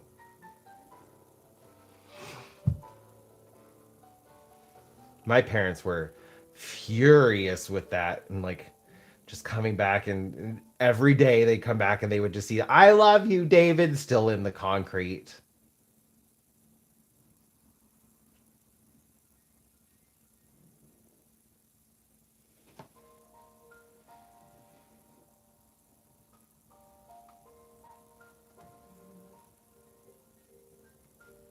Although I did kind of get her back for that, like unintentionally. I mean, unintentionally. Like I had absolutely nothing to do with it, but um, she was my first roommate, and I didn't have a car at the time, but she did. So she would let me use her car, and I was driving her car, and it was like stormy, and why I don't even remember where I was driving from. I just remember like I was kind of like at the time Las Vegas was spreading out, and so like where I kind of grew up as a late teenager wasn't built up yet. It was still like half, like, or I should say like a fourth of the area was houses and stores, and three-fourths of it was still desert with like dirt roads and everything. So we were on like the very outskirts of Las Vegas. My high school was in the middle of the desert with nothing else around it except for like maybe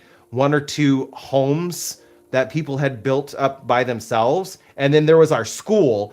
And because it was a cinder block school, it really looked like a prison in the middle of the desert. And so like we had to like we still lived in that area. And so we were a little closer to town, but we had to drive to like to our families and everything. We had to go through like the dirt roads and everything. And so I was on one of those dirt roads. There wasn't really much around me at the time, and it was storming, didn't think much of it. But her car had gotten struck by lightning while I was driving it, and it blew out all of her speakers and her electronics in her car. She had the car for quite some time after that, but the electronic components in her car never worked right after that. So like I kind of poked fun at her. I was just like, well, I kind of got you back for you getting me into so much trouble for that shaving cream. Even though like that was really an act of God. I had absolutely nothing to do with that.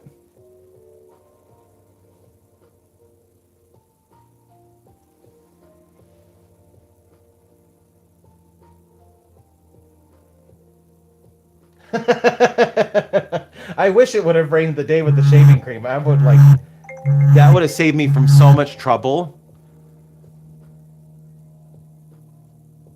I, like if it had rained that night.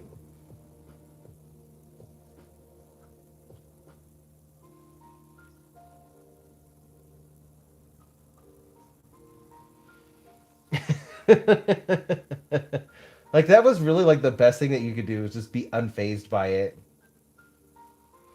We did I joined my friends for one of the things like that. Like um we ended up getting another one of our like bandmates. This one I didn't really like so much, but like I kind of got peer pressured and just went along with it. But then like still had to go back and like help clean up our mess.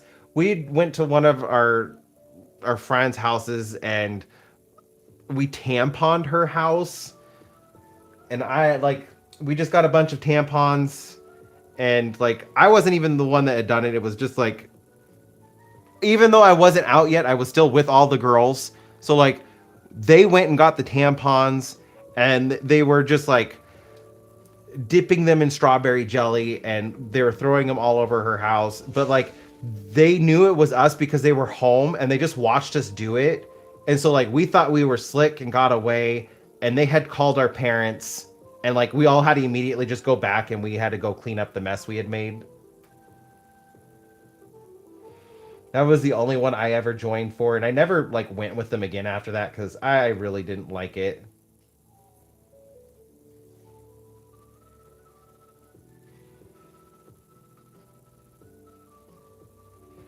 But like some of the kids, like the pranks that they were playing were like really messed up. Like I think the worst one was somebody. So this would have been my freshman year. Somebody got one of our tuba players. So I went freshman year. I was in one high school.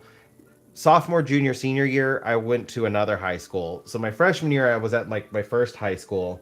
I was getting bullied left and right there, and I probably would have joined them had I like known about this. But some of the seniors didn't like the tuba player because of how much of a bully he was.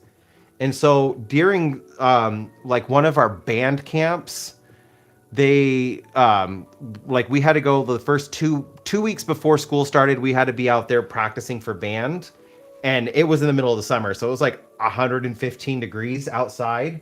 Somebody brought bologna and they put it all over his car, and it fried in the sun. But then when they like tried removing the bologna, it was pulling like circles of paint off with the bologna. That was probably the worst prank I had ever saw anybody pull, because like the bologna was removing paint from his car. At the time, because it was before I started getting bullied, like I felt really bad for him. But then as the year went on, like he was probably one of my biggest bullies in band. And so like I think back to that and I'm just like, yeah, now I know why people did that to you.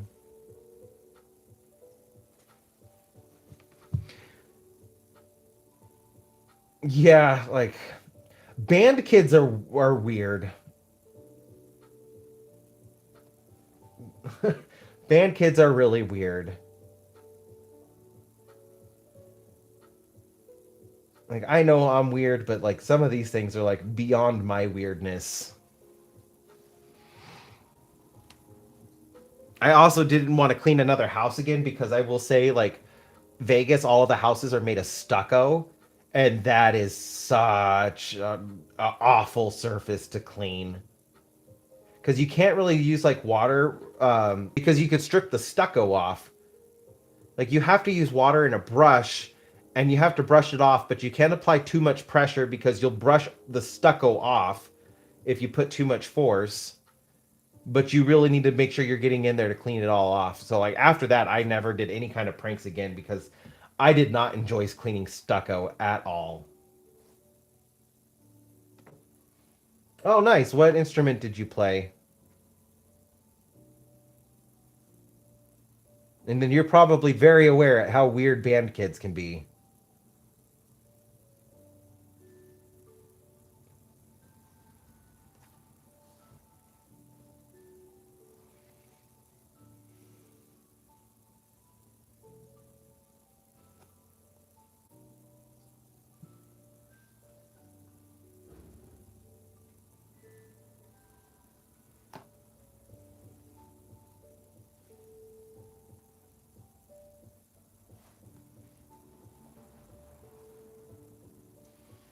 I never played any of the brass instruments. I tried learning French horn, but I learned woodwind first, and apparently like it's easier for you to go from playing brass to woodwind than it is from going woodwind to brass.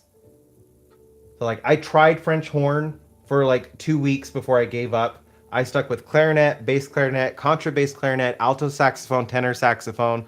I tried flute, didn't like the flute. So I mainly stuck with like the clarinets. So the contrabass clarinet was my favorite because that thing was like 6 feet tall, and I felt very important playing that instrument. It was so low.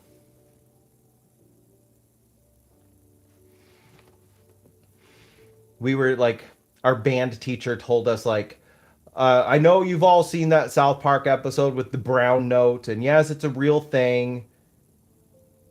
And if you're wondering which instrument can hit it, it's actually a clarinet. It was like the E flat sub contrabass clarinet, and I played the B flat contrabass clarinet, so like a couple steps above it. And he's just like, but don't even ask to play it. It's not allowed in school. You're not allowed to bring that instrument to school, even if you own it.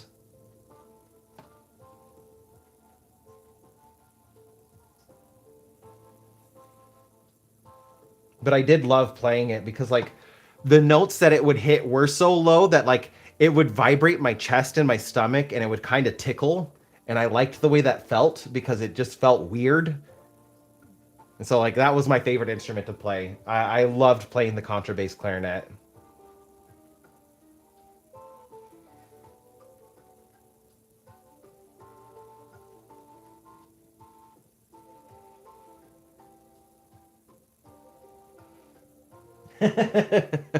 eggs eggs and lunch meat were the worst things because in Las Vegas with how hot it gets and how dry it is, that stuff would cook and stick.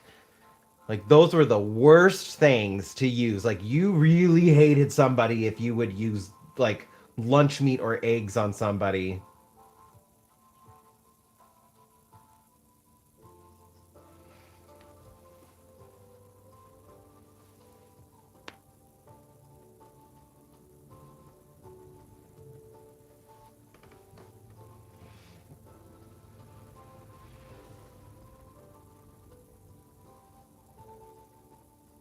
I tried my best not to actually like get back at my bullies.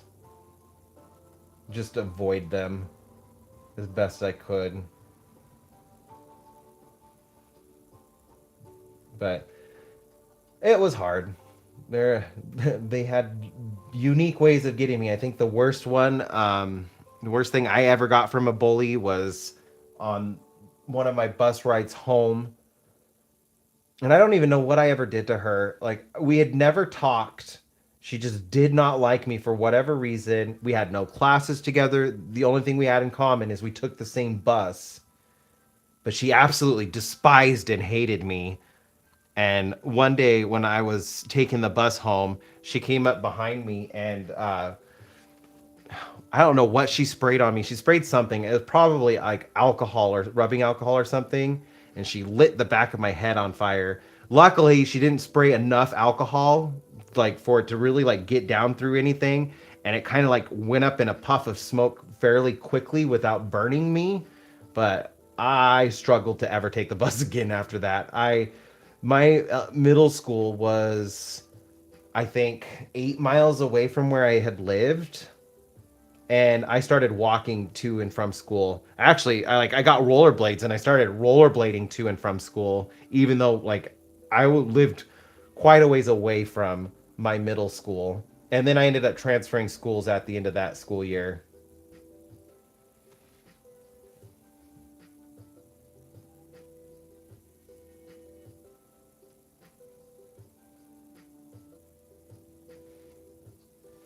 Yeah, I hated the bus after that. I struggled with it for a minute, like taking the bus again.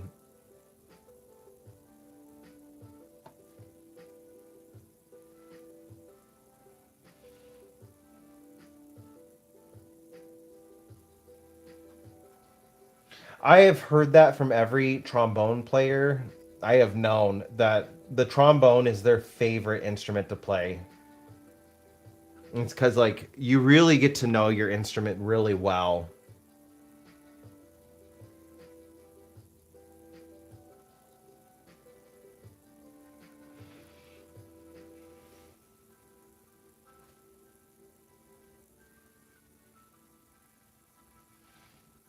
I don't blame you. Um, like I had to help my niece before like to and from school. I didn't want her taking the bus either, just because of like experiences I had. She doesn't have to take it now with where they're currently living, but I think she's going to have to soon because she's going to start middle school next year, and I think she has to take the bus for middle school. And I worry about her just because like kids are freaking mean. Kids are awful. I love I like I love my niece and all of the children in my life, my nephews, my niece, but they're also awful.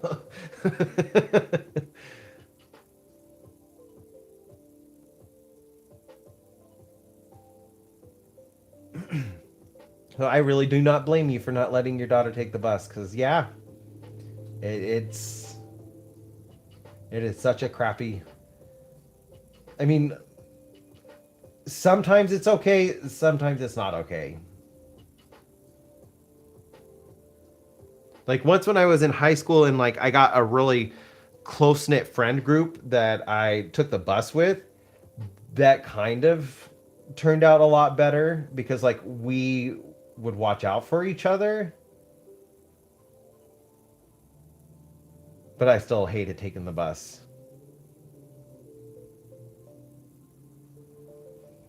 I wanted to learn how to drive just so like I didn't have to take the bus.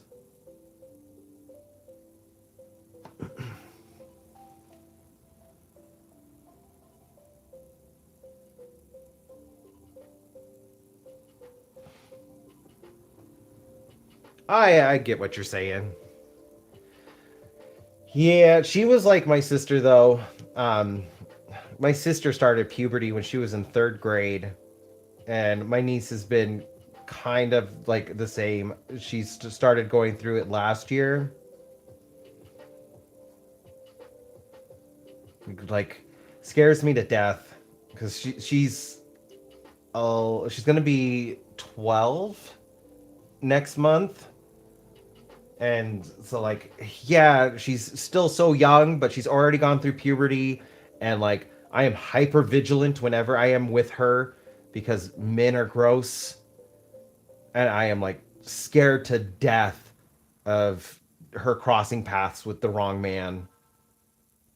But I also like trying to make sure like that fear doesn't translate to her. I don't want her being afraid of everything. I want her to be able to enjoy being a kid as much as possible.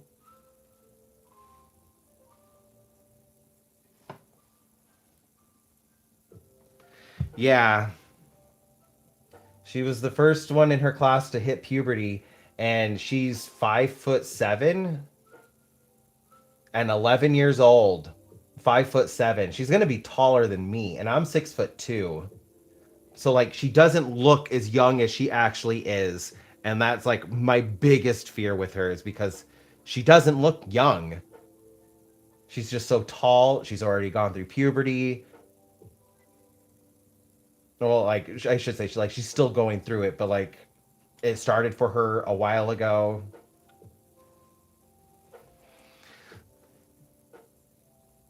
But she has like I am very protective of her. I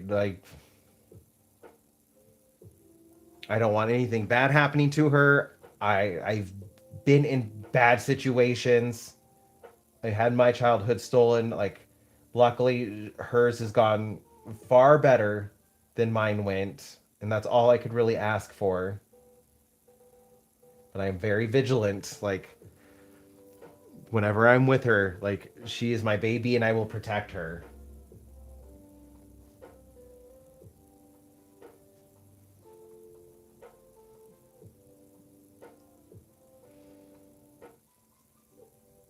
You know, fortunately, like my sister had to deal with that because my sister started puberty when she was in the third grade.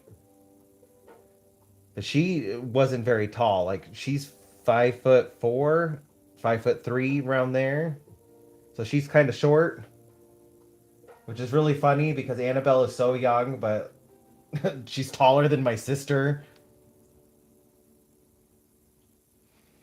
But my sister dealt with that kind of stuff, so she's also super protective of my niece and like makes sure my niece understands like she will never get in trouble if she defends herself against a boy, which she's had to do before. Luckily, it was like a younger, well, like same age as her boy, not anybody older. But the boy wouldn't leave her alone, and she kicked him between his legs after she told him multiple times to leave her alone, to stop. She like didn't want to be touched. She didn't like being touched, and this boy would not leave her alone, and so she kicked him right between the legs. And his parents came over to my sister and started like this huge fit because she had kicked their boy. And like she just asked like, what did your boy do? And like, well, it doesn't matter what he did, she kicked him in between the legs. And she's like, what did your boy do? And Annabelle's like, he wouldn't stop touching me. And she's just like, I'm not going to punish my daughter for that. Teach your boy not to touch girls.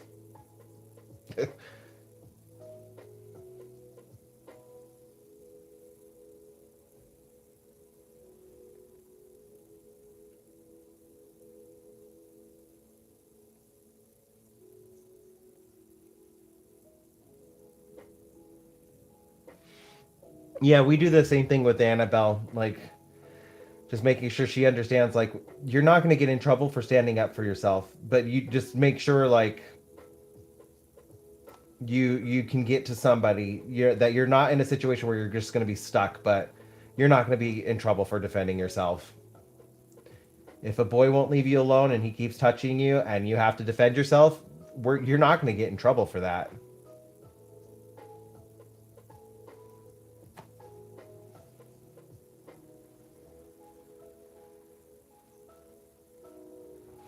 Yeah, that's what like we had to tell Annabelle too. Like, you might get in trouble at school, and that's not anything that we can help. But if you need to defend yourself, you need to defend yourself.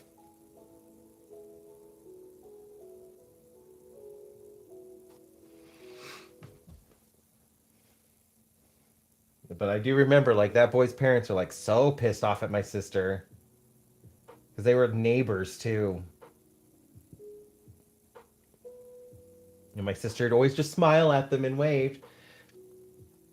And, like they would just glare at her, and my sister would just smile and be like, "Hi, your boy's not touching girls he shouldn't be anymore, is he?"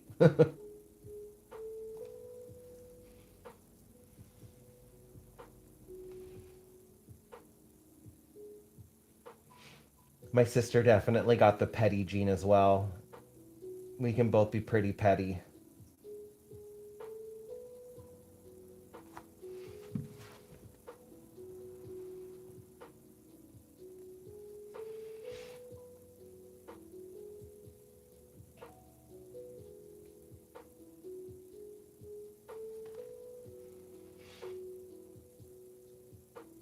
We definitely wanted to make sure, like, Annabelle's aware, though.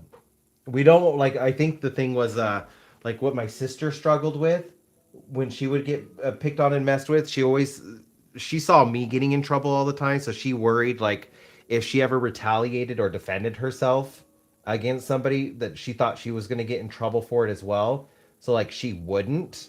She would just stay quiet and kind of just take it. And so, now that she's an adult, she's like, nope, we're not gonna do that. If somebody is not leaving you alone and messing with you, you are allowed to defend yourself, and you are not gonna get in trouble. Just make sure like Annabelle understands, like, that doesn't include if you put your hands on somebody first and it's not defending them. If you're being mean to somebody else and that's what you're getting in trouble for, then you will get in trouble with me as well. But if you are defending yourself, you won't get in trouble.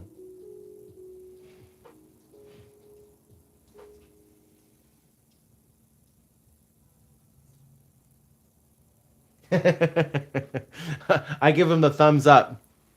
I'm just like, yeah, way to go. You're great driver, great driver. Uh-huh. I see you. You're doing such a good job.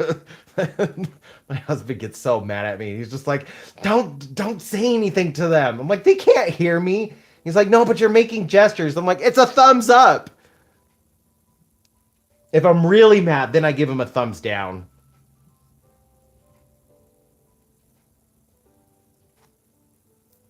But he's just like, he always just like, ah, you make me so worried when you do stuff like that. And I'm like, I'm getting it out while like I'm not holding it in. Isn't it better to let your emotions out? Like I say what I want to say and then I'm good. I'm not dwelling on it all day. His mom loves it though. Like his mom finds it so funny. She laughs at me. She's just like, "Get him, David! Get him! Get him! Get him!" And Eric's just like, "Stop! Don't encourage him."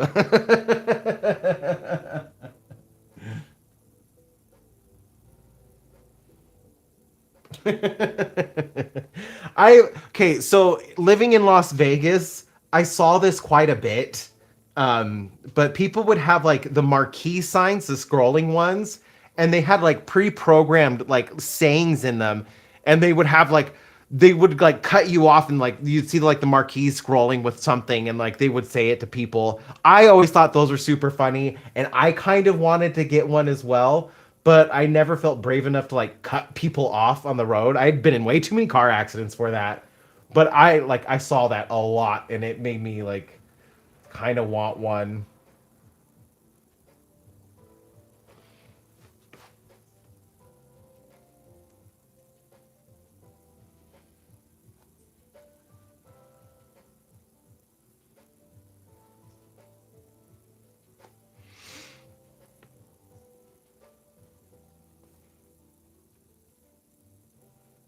They're probably a lot cheaper now. Like now that I'm thinking about it, those marquee signs like back in like 2007, 2008, 2009, those were probably super expensive at the time.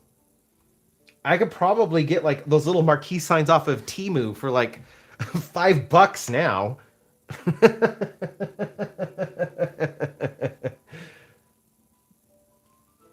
I always thought they were so funny. They made me laugh. And I will say, like, I never had anybody like cut me off with one of those signs. So obviously, I felt like my driving was well enough that I never got one of those signs thrown at me. Would like they would always say different things too. I just remember like one would like the most common one would be like the middle finger scrolling across.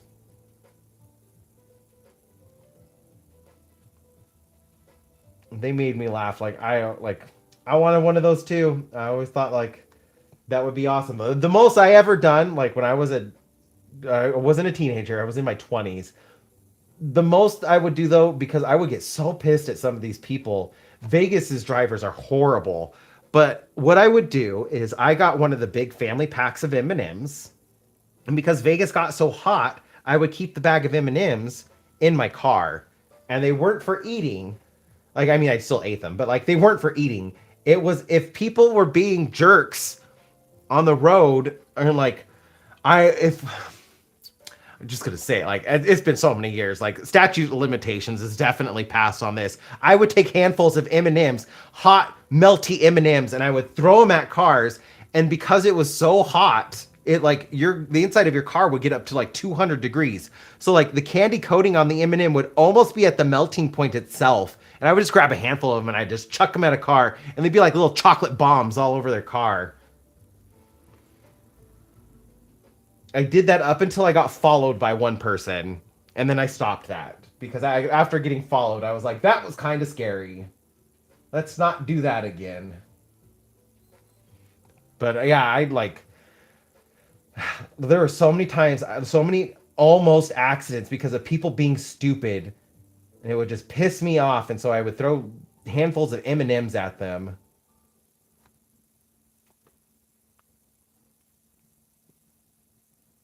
But I do not encourage or condone or endorse people doing that to others.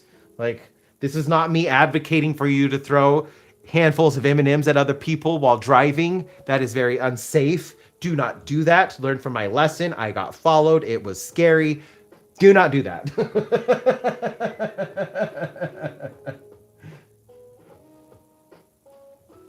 I should have been super scared to do it back then, but like in your early 20s, you like that fear of dying isn't there until like I got followed. Once I got followed and like this person would not leave me alone, I was like, I'm never doing that again. I am never doing that again.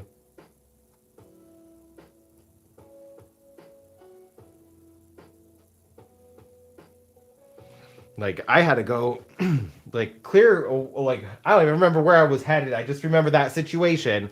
Like getting followed, I had to go like I had to stay out for like an extra 45 minutes to try to lose them before I could go to where I was going because I didn't want them like I don't think I was heading home. I think I was heading to a friend's house, but I didn't want them like to know where I was heading.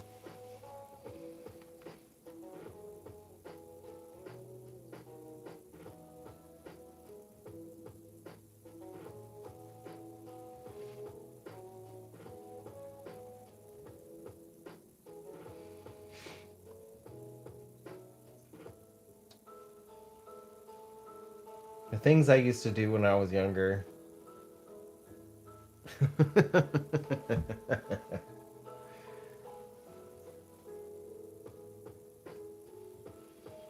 I was a hooligan.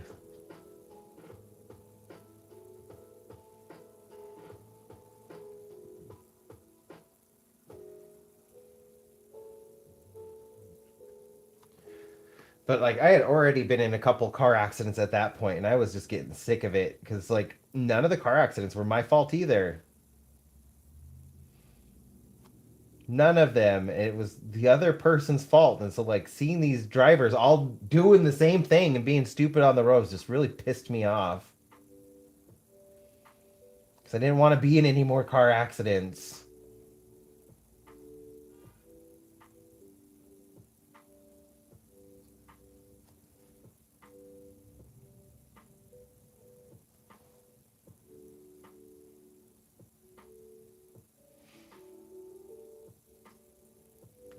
Yeah, we have issues like that here in Nevada too. We have pretty lax gun regulations here.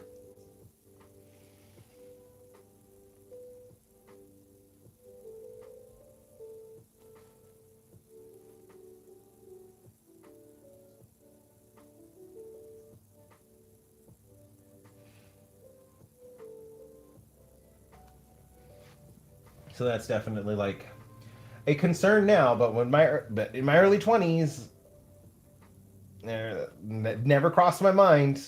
It was more just like I don't want to deal with stupid people, and I always figured that like the M and M's are harmless. You can just wash them off,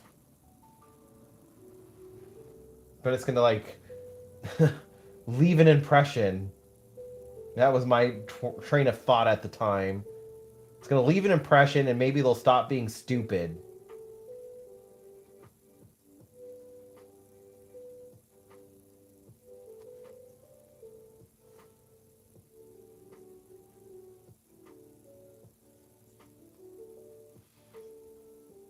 Yeah, we had a neighbor like that in one of my old apartments. Anytime like anybody was like walking through the hallway, they like were always prepared. And I'm like, really? Like I guarantee it's not going to be that serious. First off, you're on the second floor. You're not going to be the one getting robbed being on the second floor of an apartment building. It's more likely to be your downstairs neighbor. Well, you just never know.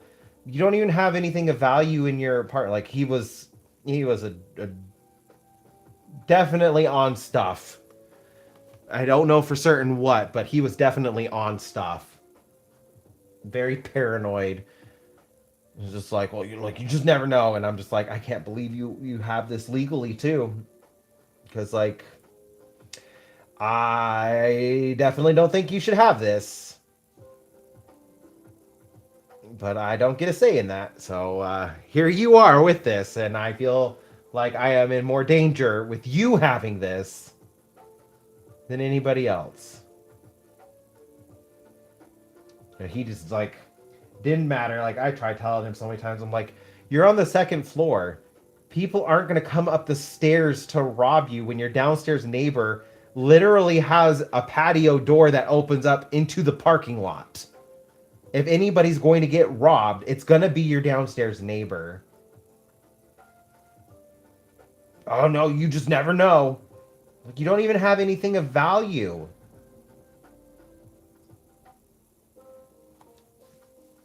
Like his most expensive thing was his projector. He didn't even have a TV. He just had a little projector. And I think he got it for like 80 something bucks.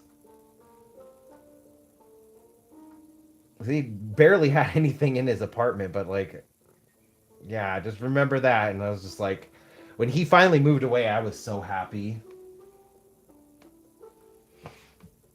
Yeah, it's like, that's scarier than, to me, a burglar. Because to me, like, I've been robbed before, and I've had friends who were robbed before. Most of the time, when you're being robbed, the burglar doesn't want to hurt you. They just want your things. Hurting you means that the police are more likely to get involved and catch them. Whereas if they're just able to take stuff from you, they're more likely to just get away with it. And so, like, if somebody's going to rob you, they're not going to want any kind of like confrontation. They're going to try to avoid that in most cases. Not all cases, but in most cases.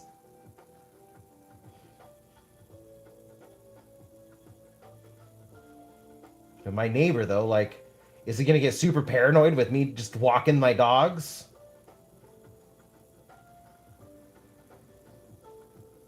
Is he gonna be tripping out on something, and I have to worry about myself because he's super paranoid?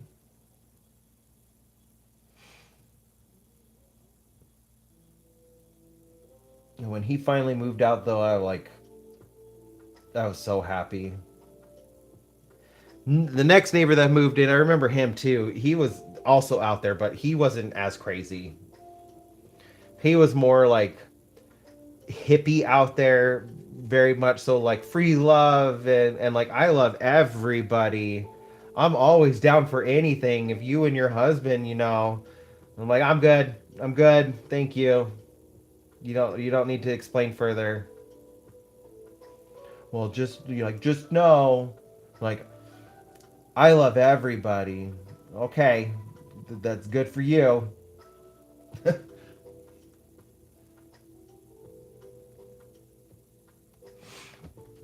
Yep. That's the other thing is it's most of the time somebody you know. The only time I ever got like anything robbed out of my apartment, it was somebody I knew.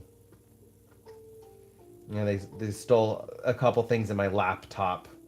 Like they had come over and we were just like chit chatting. I went and used the restroom and then I came back out. They were gone and so were some of my things. And I was like, oh wow, well, okay. Uh, guess I'm never gonna see you again. Made my police report and yeah, I never got any of my stuff back. Luckily, like it was just a cheap laptop for school, so like I wasn't that big of a loss. But yep, it was somebody I knew. It was an old friend.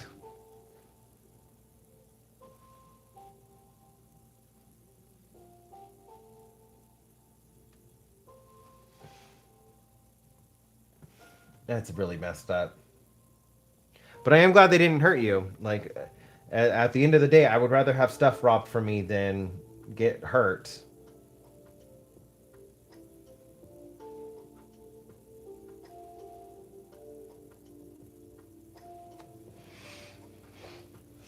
And you probably never saw them again either. Like you were probably willing to go out of your way to be a kind, good person to them and be there for them in the ways that they needed somebody, and then they robbed you.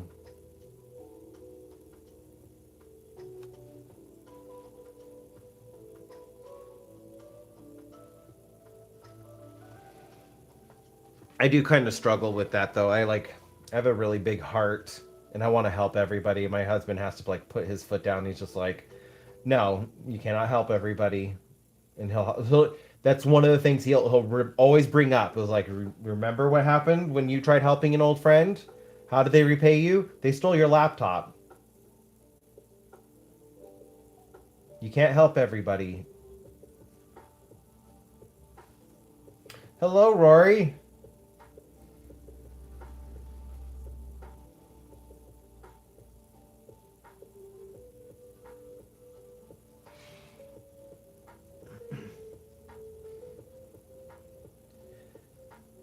Yeah, that's the other thing that I could see it being is teenagers. Glad you were able to scare them off, though.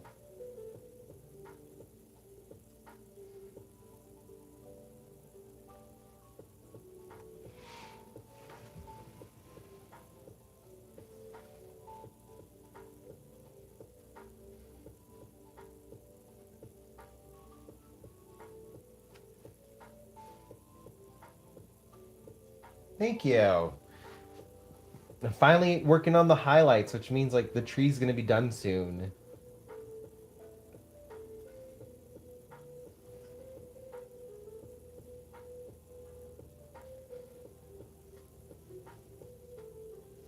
Yeah, like what was the point of that?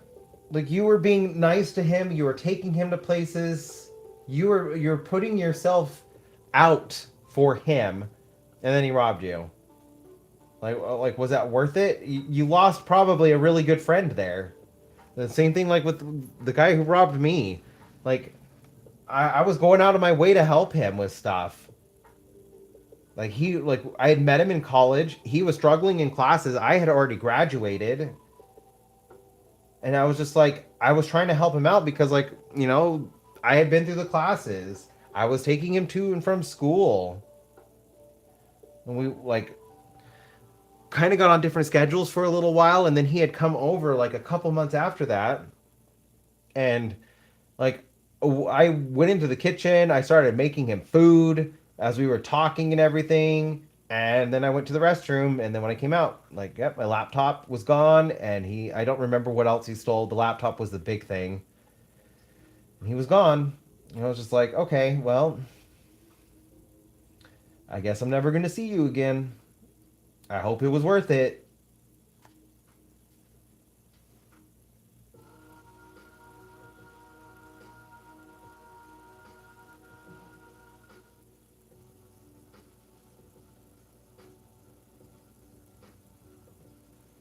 That's so stupid. Like they should do something about it because like what if they're going to do it again? What if they're not as easily scared off next time? What if they do steal something?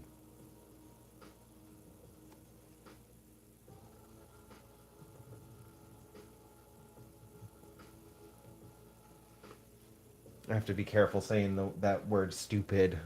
I don't know if YouTube's like Instagram, but I got a warning in my on my account because I said stupid.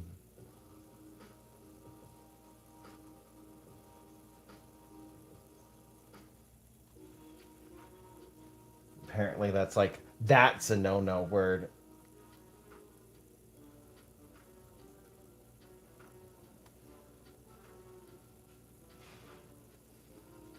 I actually had my own little like venting session with my friend earlier today over freaking Instagram.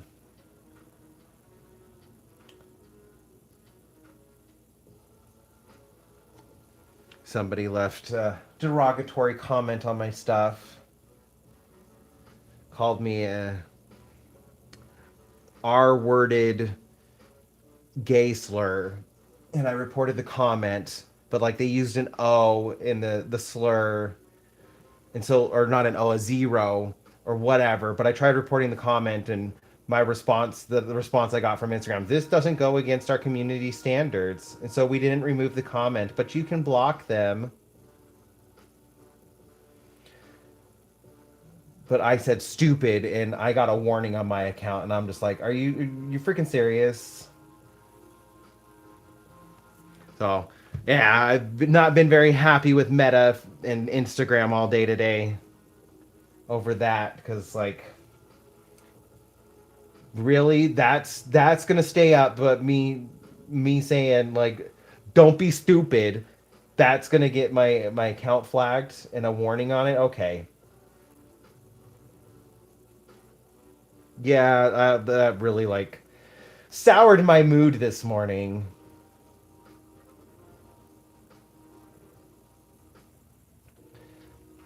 So you can call someone an R-worded gay slur, but I say don't be stupid, and I get a warning on my account. Okay.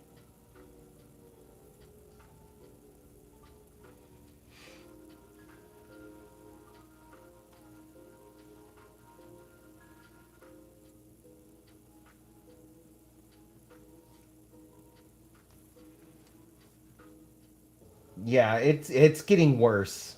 I gotta say, like, I try to do a really good job of keeping my comment section like clean.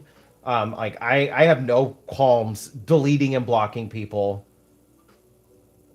And I want to make sure like you guys have a safe environment and comment sections on my any of my videos. So like I do spend a lot of time making sure like those comments are deleted, and I try to get them as quickly as possible so like other people don't see them.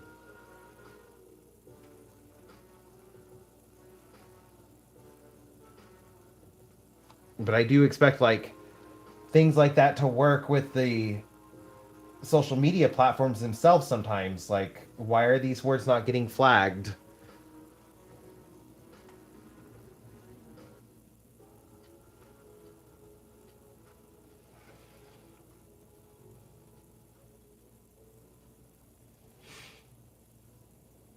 They definitely need to be updated, but like I don't know if that continues though with the way Instagram's going, how it's becoming the next Twitter, like all of Meta, like Threads is bad. I don't even log on to my Threads anymore. I don't use my Facebook. Instagram is like headed in the same direction. If it turns into Twitter though, like I probably won't stay on there. It's just not worth the stress.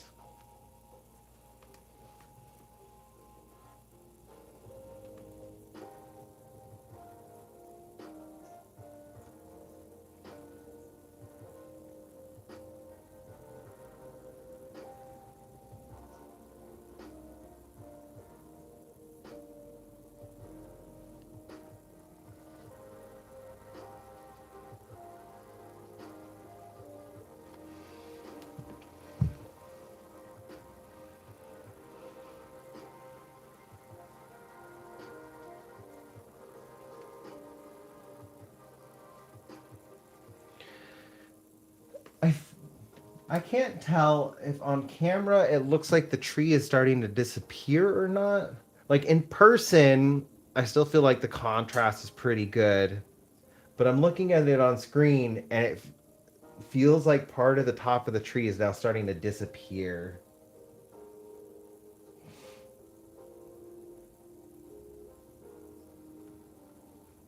So yes, YouTube does have that, and I utilize that a lot.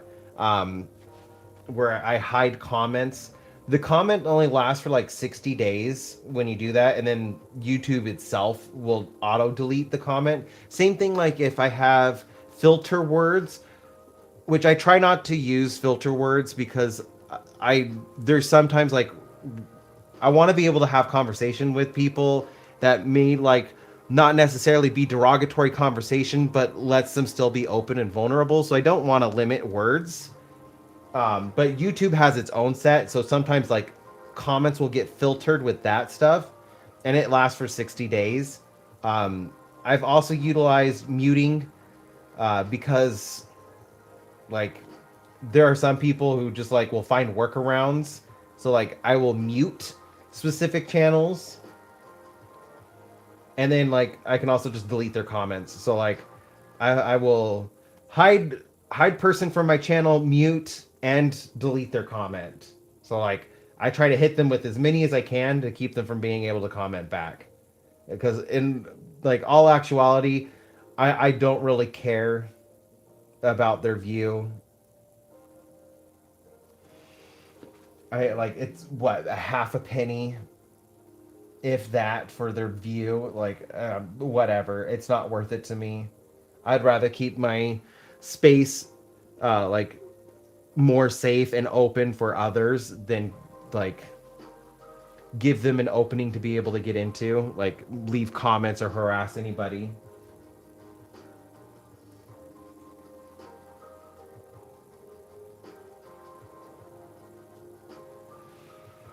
Oh, I don't know if you've seen him on my videos though, because like I always do delete the comment. Like I don't want to take the chance of like you're saying where like you can still see it. I do get paranoid. Like, well, if I can't see it, is it guaranteeing that nobody else can see it? I don't know if they can't. I'm just gonna delete their comment.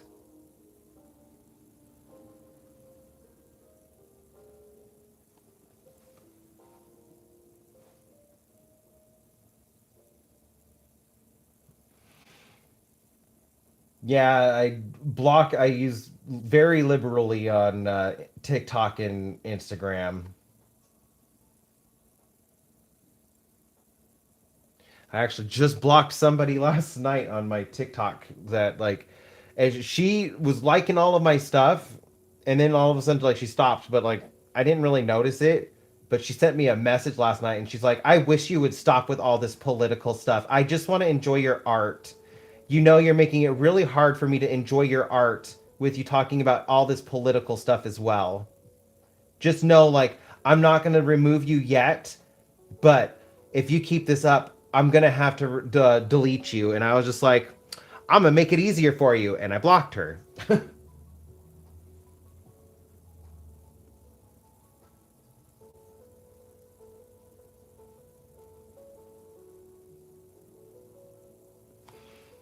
Like I'm sorry. Like I don't view people's lives as political, so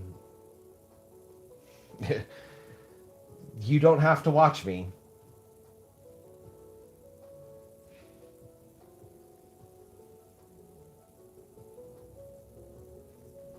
Just do all the things. Yep.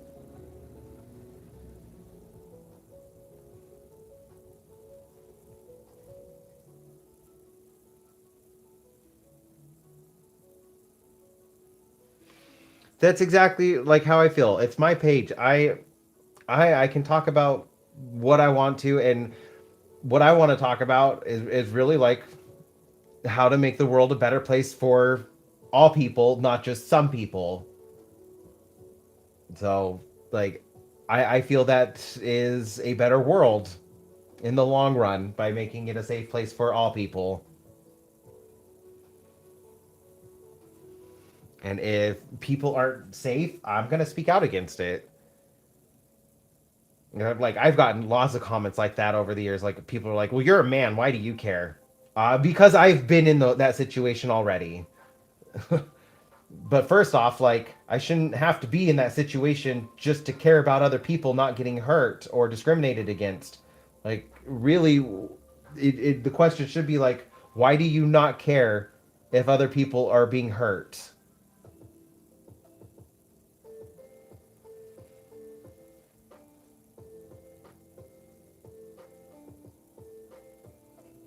Same thing. That is the main thing that I block on Instagram, because it's so much like Facebook with that, so much BS. Like, just block. If I see you posting any kind of AI advertisement or anything like that, it's just an instant block. I just don't question what they're selling, what they're doing. It's just a block.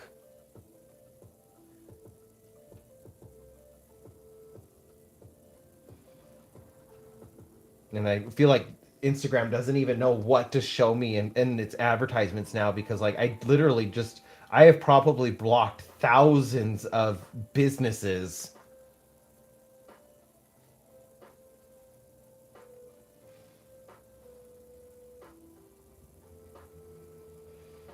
Yep. Empathy shouldn't be that hard of a thing.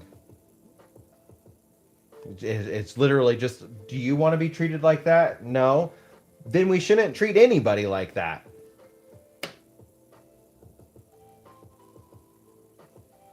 Like I feel like it doesn't get much deeper than that when it comes to empathy. Like, do you want to be treated like that? No. Cool. We shouldn't treat anybody like that.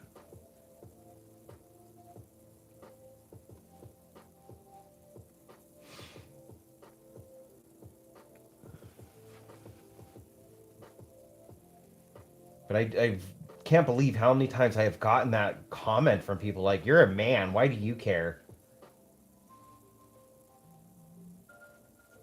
It's one of the things that like probably has like made me the most frustrated. It's just like I shouldn't care because I'm a man.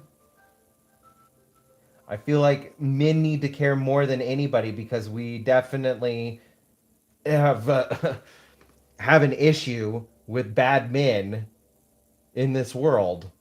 I feel like all men should start to care because it's making us all look very bad.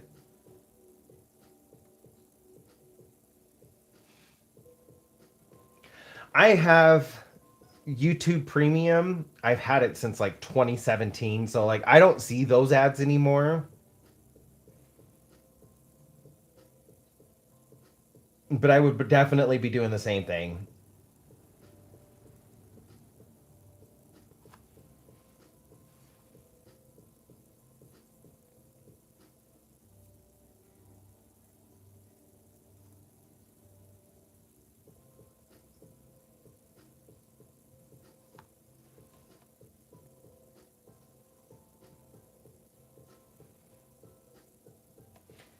Yep, it is, unfortunately. Although I do hope with everything that's coming to light, like, I haven't let up. I hope other people aren't letting this go. I definitely think with some of the stuff that's come out in these files that there is absolutely no room to let this go. People need to be held accountable. And I hope that, like, it kind of shakes things up with our current standard of governance, because I definitely think like these men should never have power again. These men and any of their associates.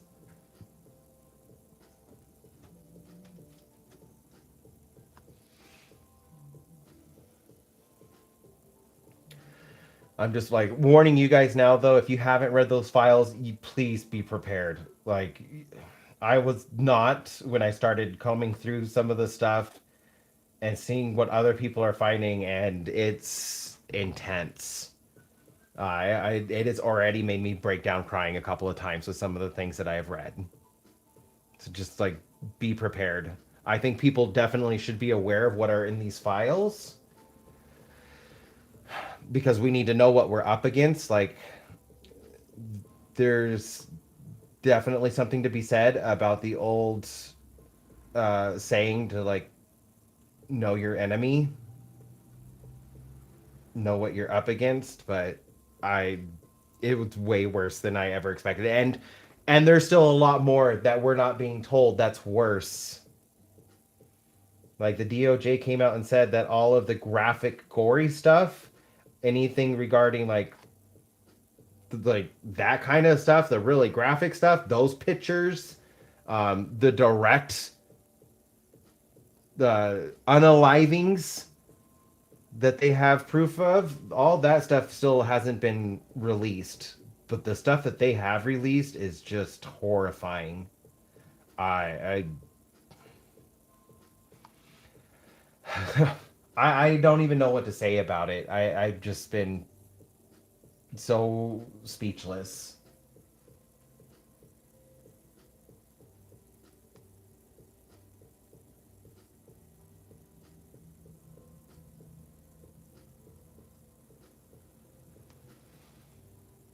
I hope they continue. I really do. And I hope they understand like they need to be the loudest.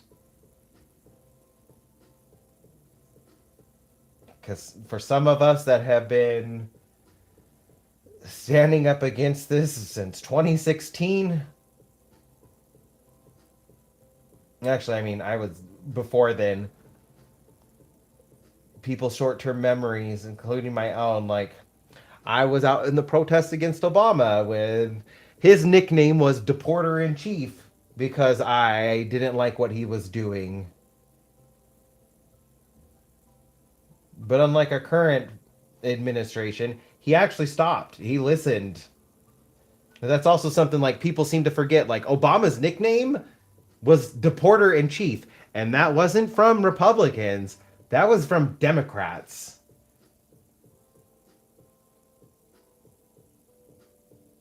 I'm not shocked by her switching because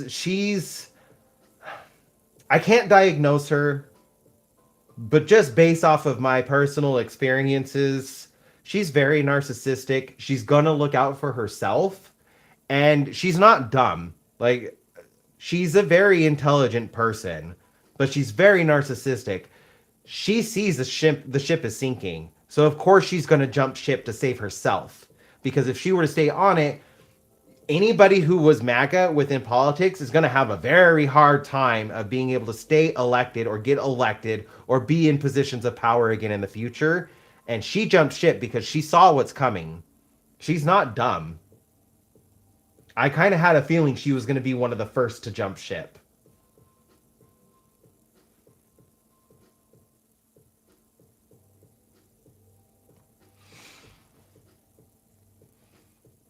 Yeah.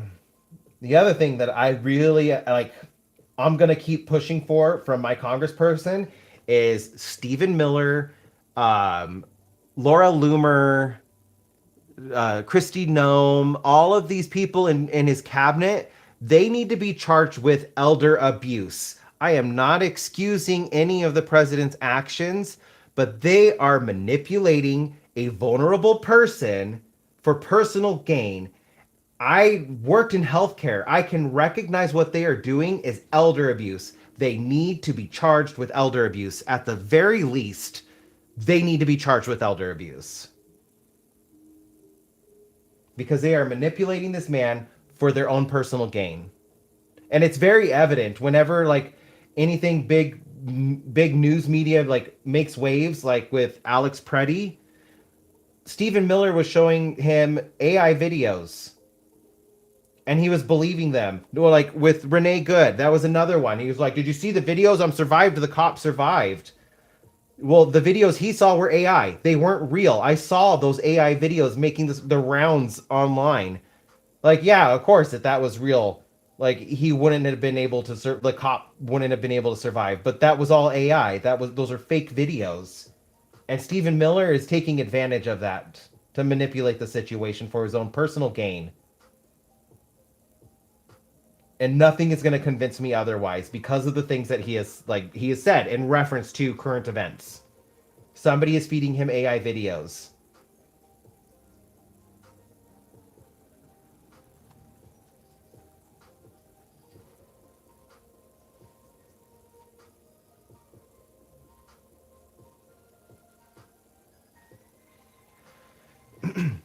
He isn't right. He is absolutely dealing with dementia, and it is greatly impacting his health and his cognitive abilities. And there are people in power absolutely using it for their own personal benefit.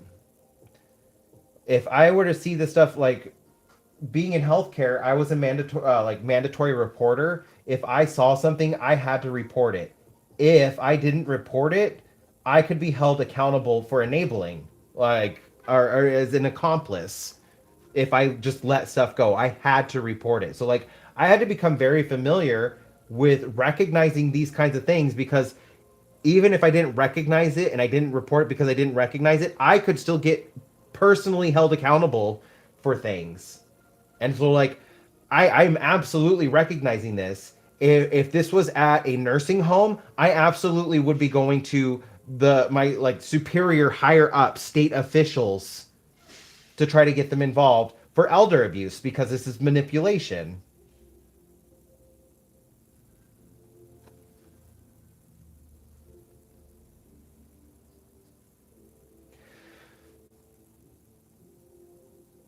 I think those that are around him that love him, like his wife, they don't, and they don't care that this is happening to him. I honestly feel like they're probably getting pleasure in it.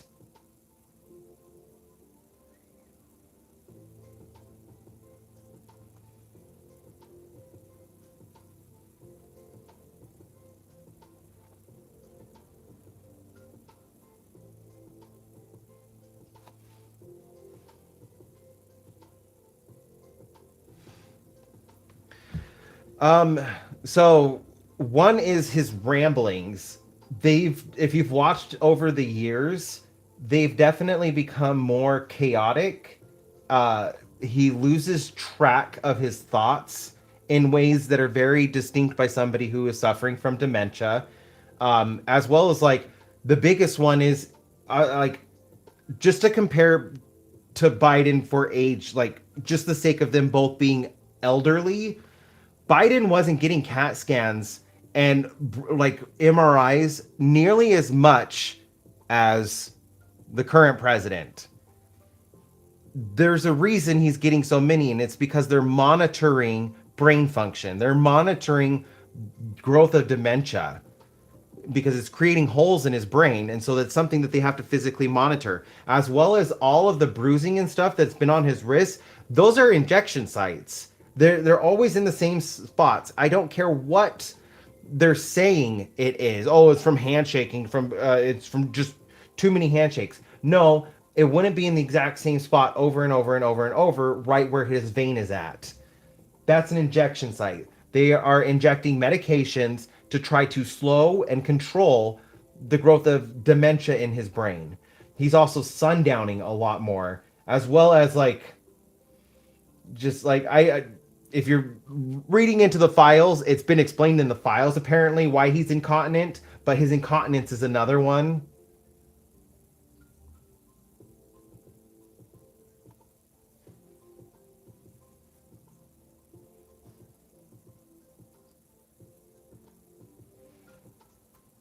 No, it's he's one of those people that believes that everybody cheats and that's why he cheats. He justifies all the things he does because he's like, well, like, why would anybody do anything else? If I can win by cheating, other people are going to win by cheating as well. And so, like, that's everything he does is justified by that.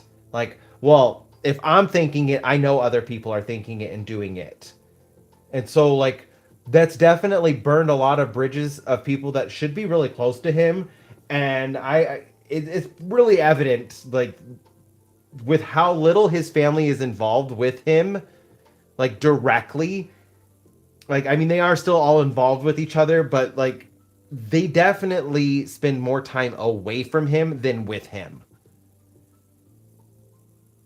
And it's very evident, like, that they don't. They only care about themselves, and that's kind of what you create for yourself when you are believing like everybody lies, everybody cheats, everybody does this. That's why I do it because that's like just because I think that way. I know everybody's doing it, which makes it really hard for them to fathom that no, some people just want the world to be a better place. We want to see people prospering. We want to see our neighbors happy. I don't need to get anything from my neighbor to want him to be happy as a single parent taking care of his son. I want him to be able to do stuff with his son. I want him to be able to create memories with his son and do those kinds of things. My other neighbors, I don't want them worrying about like are they going to disappear taking their children to school? Like they should be able to move around freely, happily, and safely. And that's what I want for them. And it's really hard for those kinds of people to just understand that, like, there are people in this world who literally just want good things for others versus just themselves.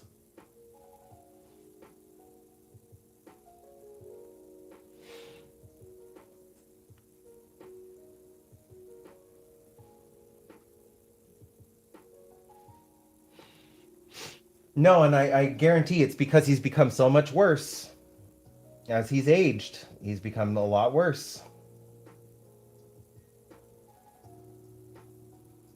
Like it doesn't matter if you're a hateful horrible person, you don't want to be around other hateful and horrible people.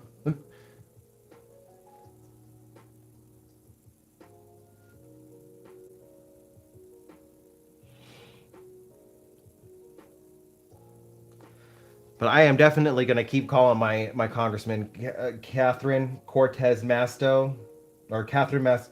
Is it Catherine Masto Cortez? Oh my gosh, I'm like messing up her name. I am sorry for messing up your name, Catherine. Mas. Is it Masto Cortez? Cortez Masto? My congressperson. I've been calling her and like, you need to look into his cabinet for elder abuse. I know you guys are trying to push for vetoing. You need to look into his cabinet for elder abuse. Because, like, who do you report it to when it's the president that's being abused? Although, again, this isn't a justification for his actions. I just want, like, I want it to be on record that there's other ways of holding these people in his cabinet accountable for the horrible things that they've done as well.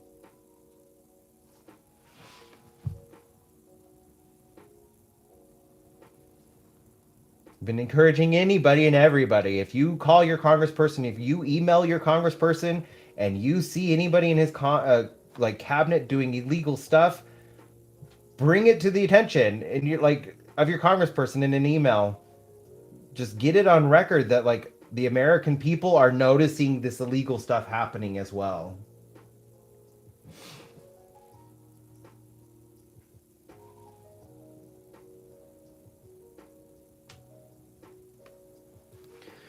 Yeah, the exactly what it is.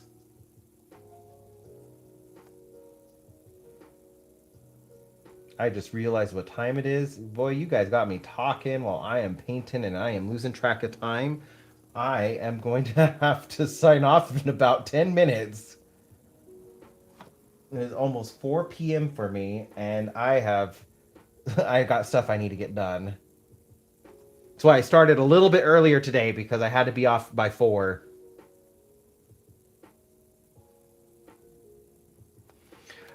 But hopefully, like us talking about it, like I really hope us talking about it creates a space where you can vent out your problems and just recognize you're not alone, no matter where you are in the world. Because I know, unfortunately, this stuff impacts so many people in the world, not just Americans, because of the way our government has handled the entire world. So I do want to like just create a space where like we can just vent together and not go crazy, feeling like we're all alone in this.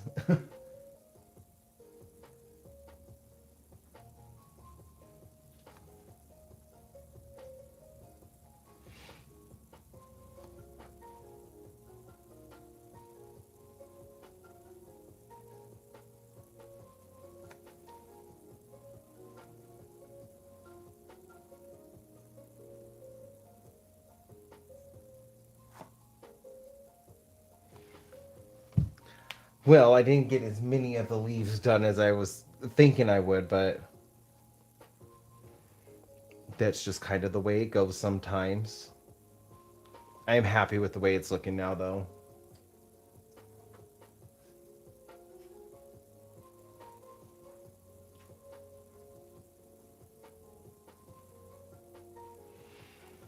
You do have a couple good people. Oh my goodness, what is his name?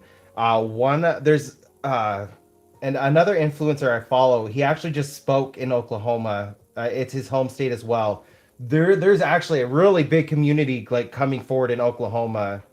That like kind of like surprised me as well. I was not expecting Oklahoma to be like his home state. Oh my gosh, what is his name?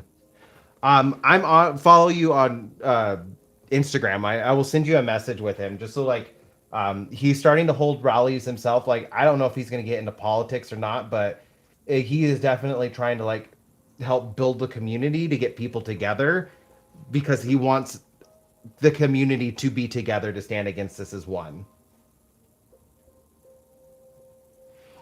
And so far from what I've seen of him, he's been a really good guy. You may have seen some of his stuff. He's the one that like list out issues in the states, and he'll be like uh, nobody should be nobody should be going bankrupt and losing everything in their lives because of hundreds of thousands of dollars of medical debt. Revolution. He does that kind of stuff. So I think you would probably like him.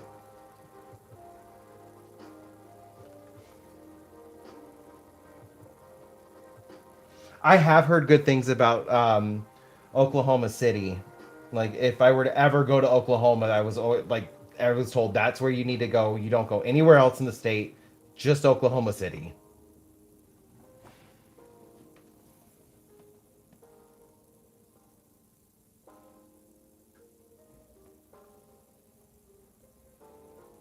It made one of my old friends who currently lives in Oklahoma feel really good to see like there's an up and coming influencer who's like standing up for rights and actually getting out and involved with stuff, and they're from Oklahoma. So like I totally get like when you see somebody that's close to your area like speaking up and standing up, like it kind of can get you a little Twitter pated. You get the little butterflies in your stomach, like, oh my gosh, I'm not alone in this this hellhole.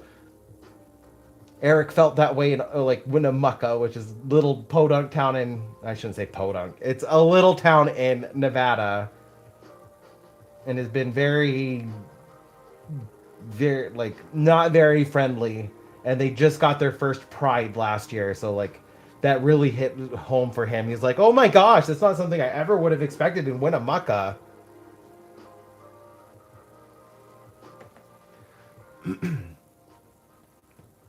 So I think I'm gonna finish this branch right here, and then I'm gonna go ahead and log off for the night, just so I could get this done.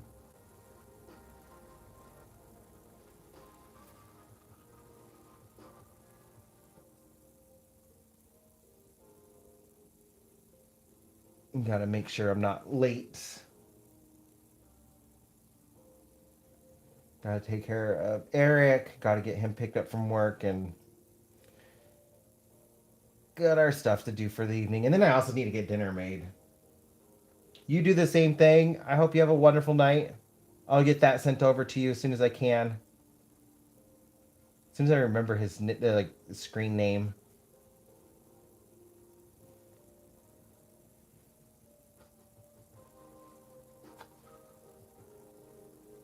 I can't believe how quickly time flies on some of these lives.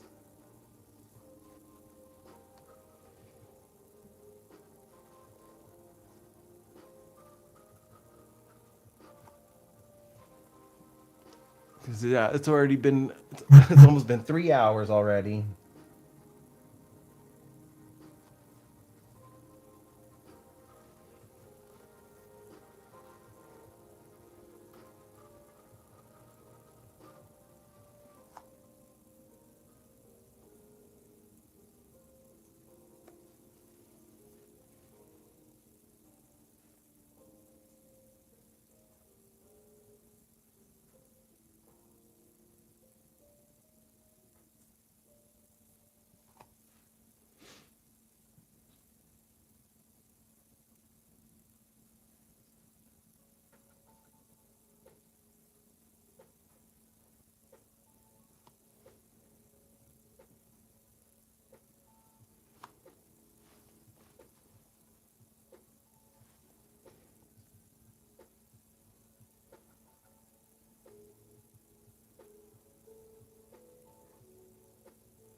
Oh, I don't know if you guys can hear that, but I hear a bunch of police sirens.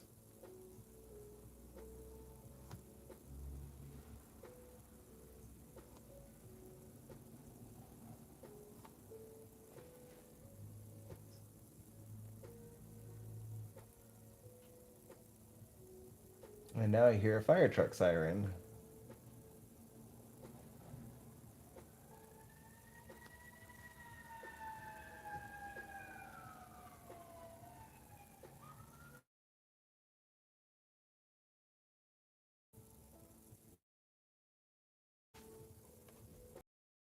Accident. Having the worst luck in our city with accidents.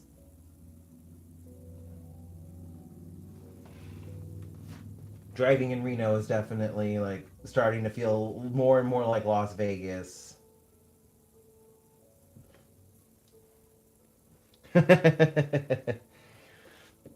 Yeah, I'm not like right on top of the busy street, but it's close enough that like every once in a while we'll hear them. And we're like maybe a block and a half away from a fire station and 2 or 3 blocks away from a police hub.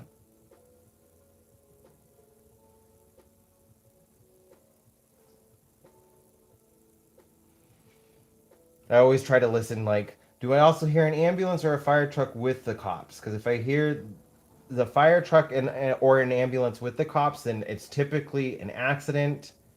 If it's just a police siren, then it's probably something else. And I'm very nosy, and I will absolutely like open up my police scanner and like listen to see what's going on.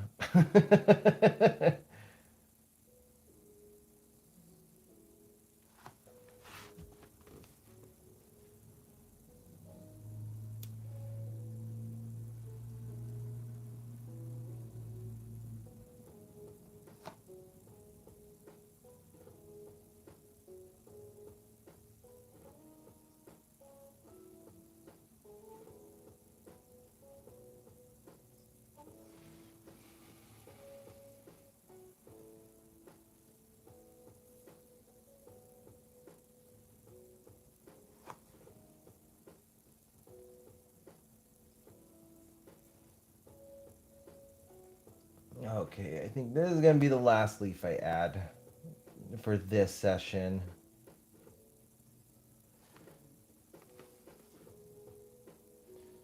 Just kind of shape it up. All right.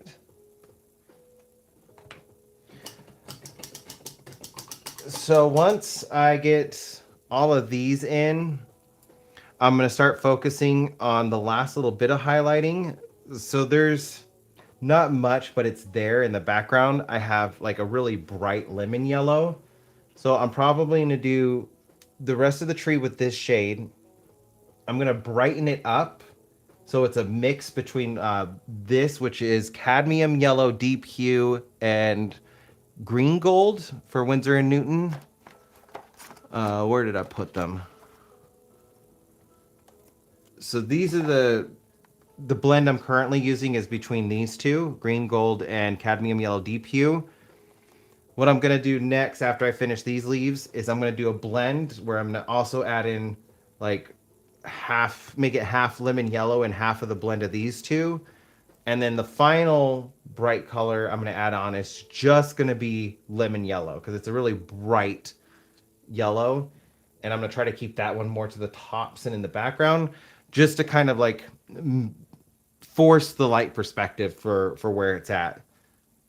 So right now I'm just kind of like doing the highlight where when you're looking in a tree, like you could see the shadows, the midtones, and the highlights. And there's a highlight that you could kind of see all around the tree, but then there's the extra level of highlights where like you only really see it on the tops or where the light's actually shining. So I'm trying to recreate that look.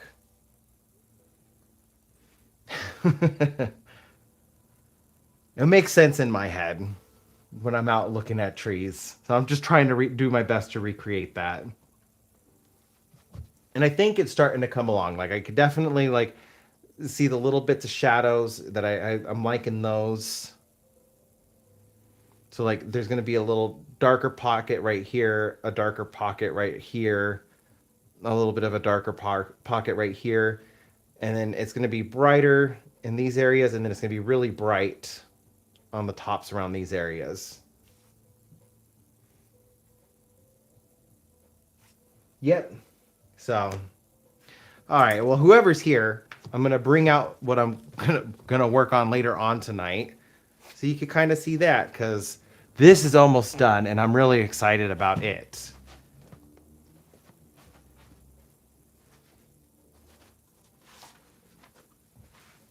I showed it off at the beginning. I'm going to show it off at the end.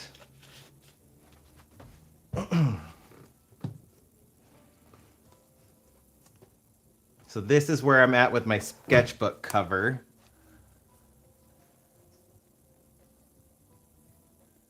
And I'm really liking like all of the detail I'm getting done in this.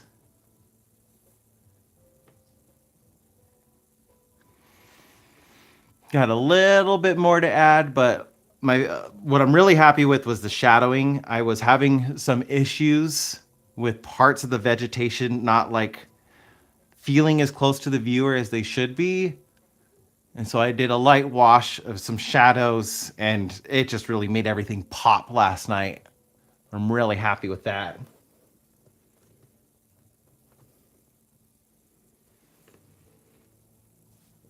Yeah, I'm super stoked with how this is looking. But to see what I add in, you'll have to see the video for that. Because this is just the background. I got some extra things I'm going to be adding in. Yeah, you need to go potty? Okay. Well, I'm getting off anyways. So Baxter's now letting me know he needs to go potty. You want to come say hi? Oh, you woke up too? You got to do your hussy stretch. You say bye to everybody? Oh, big stretch. Oh, the big stretch. Bye, Rory. I hope you have a good night. So be safe out there. Don't get lost. Don't get stolen. I hope you all have a beautiful day. Bye, you beautiful people.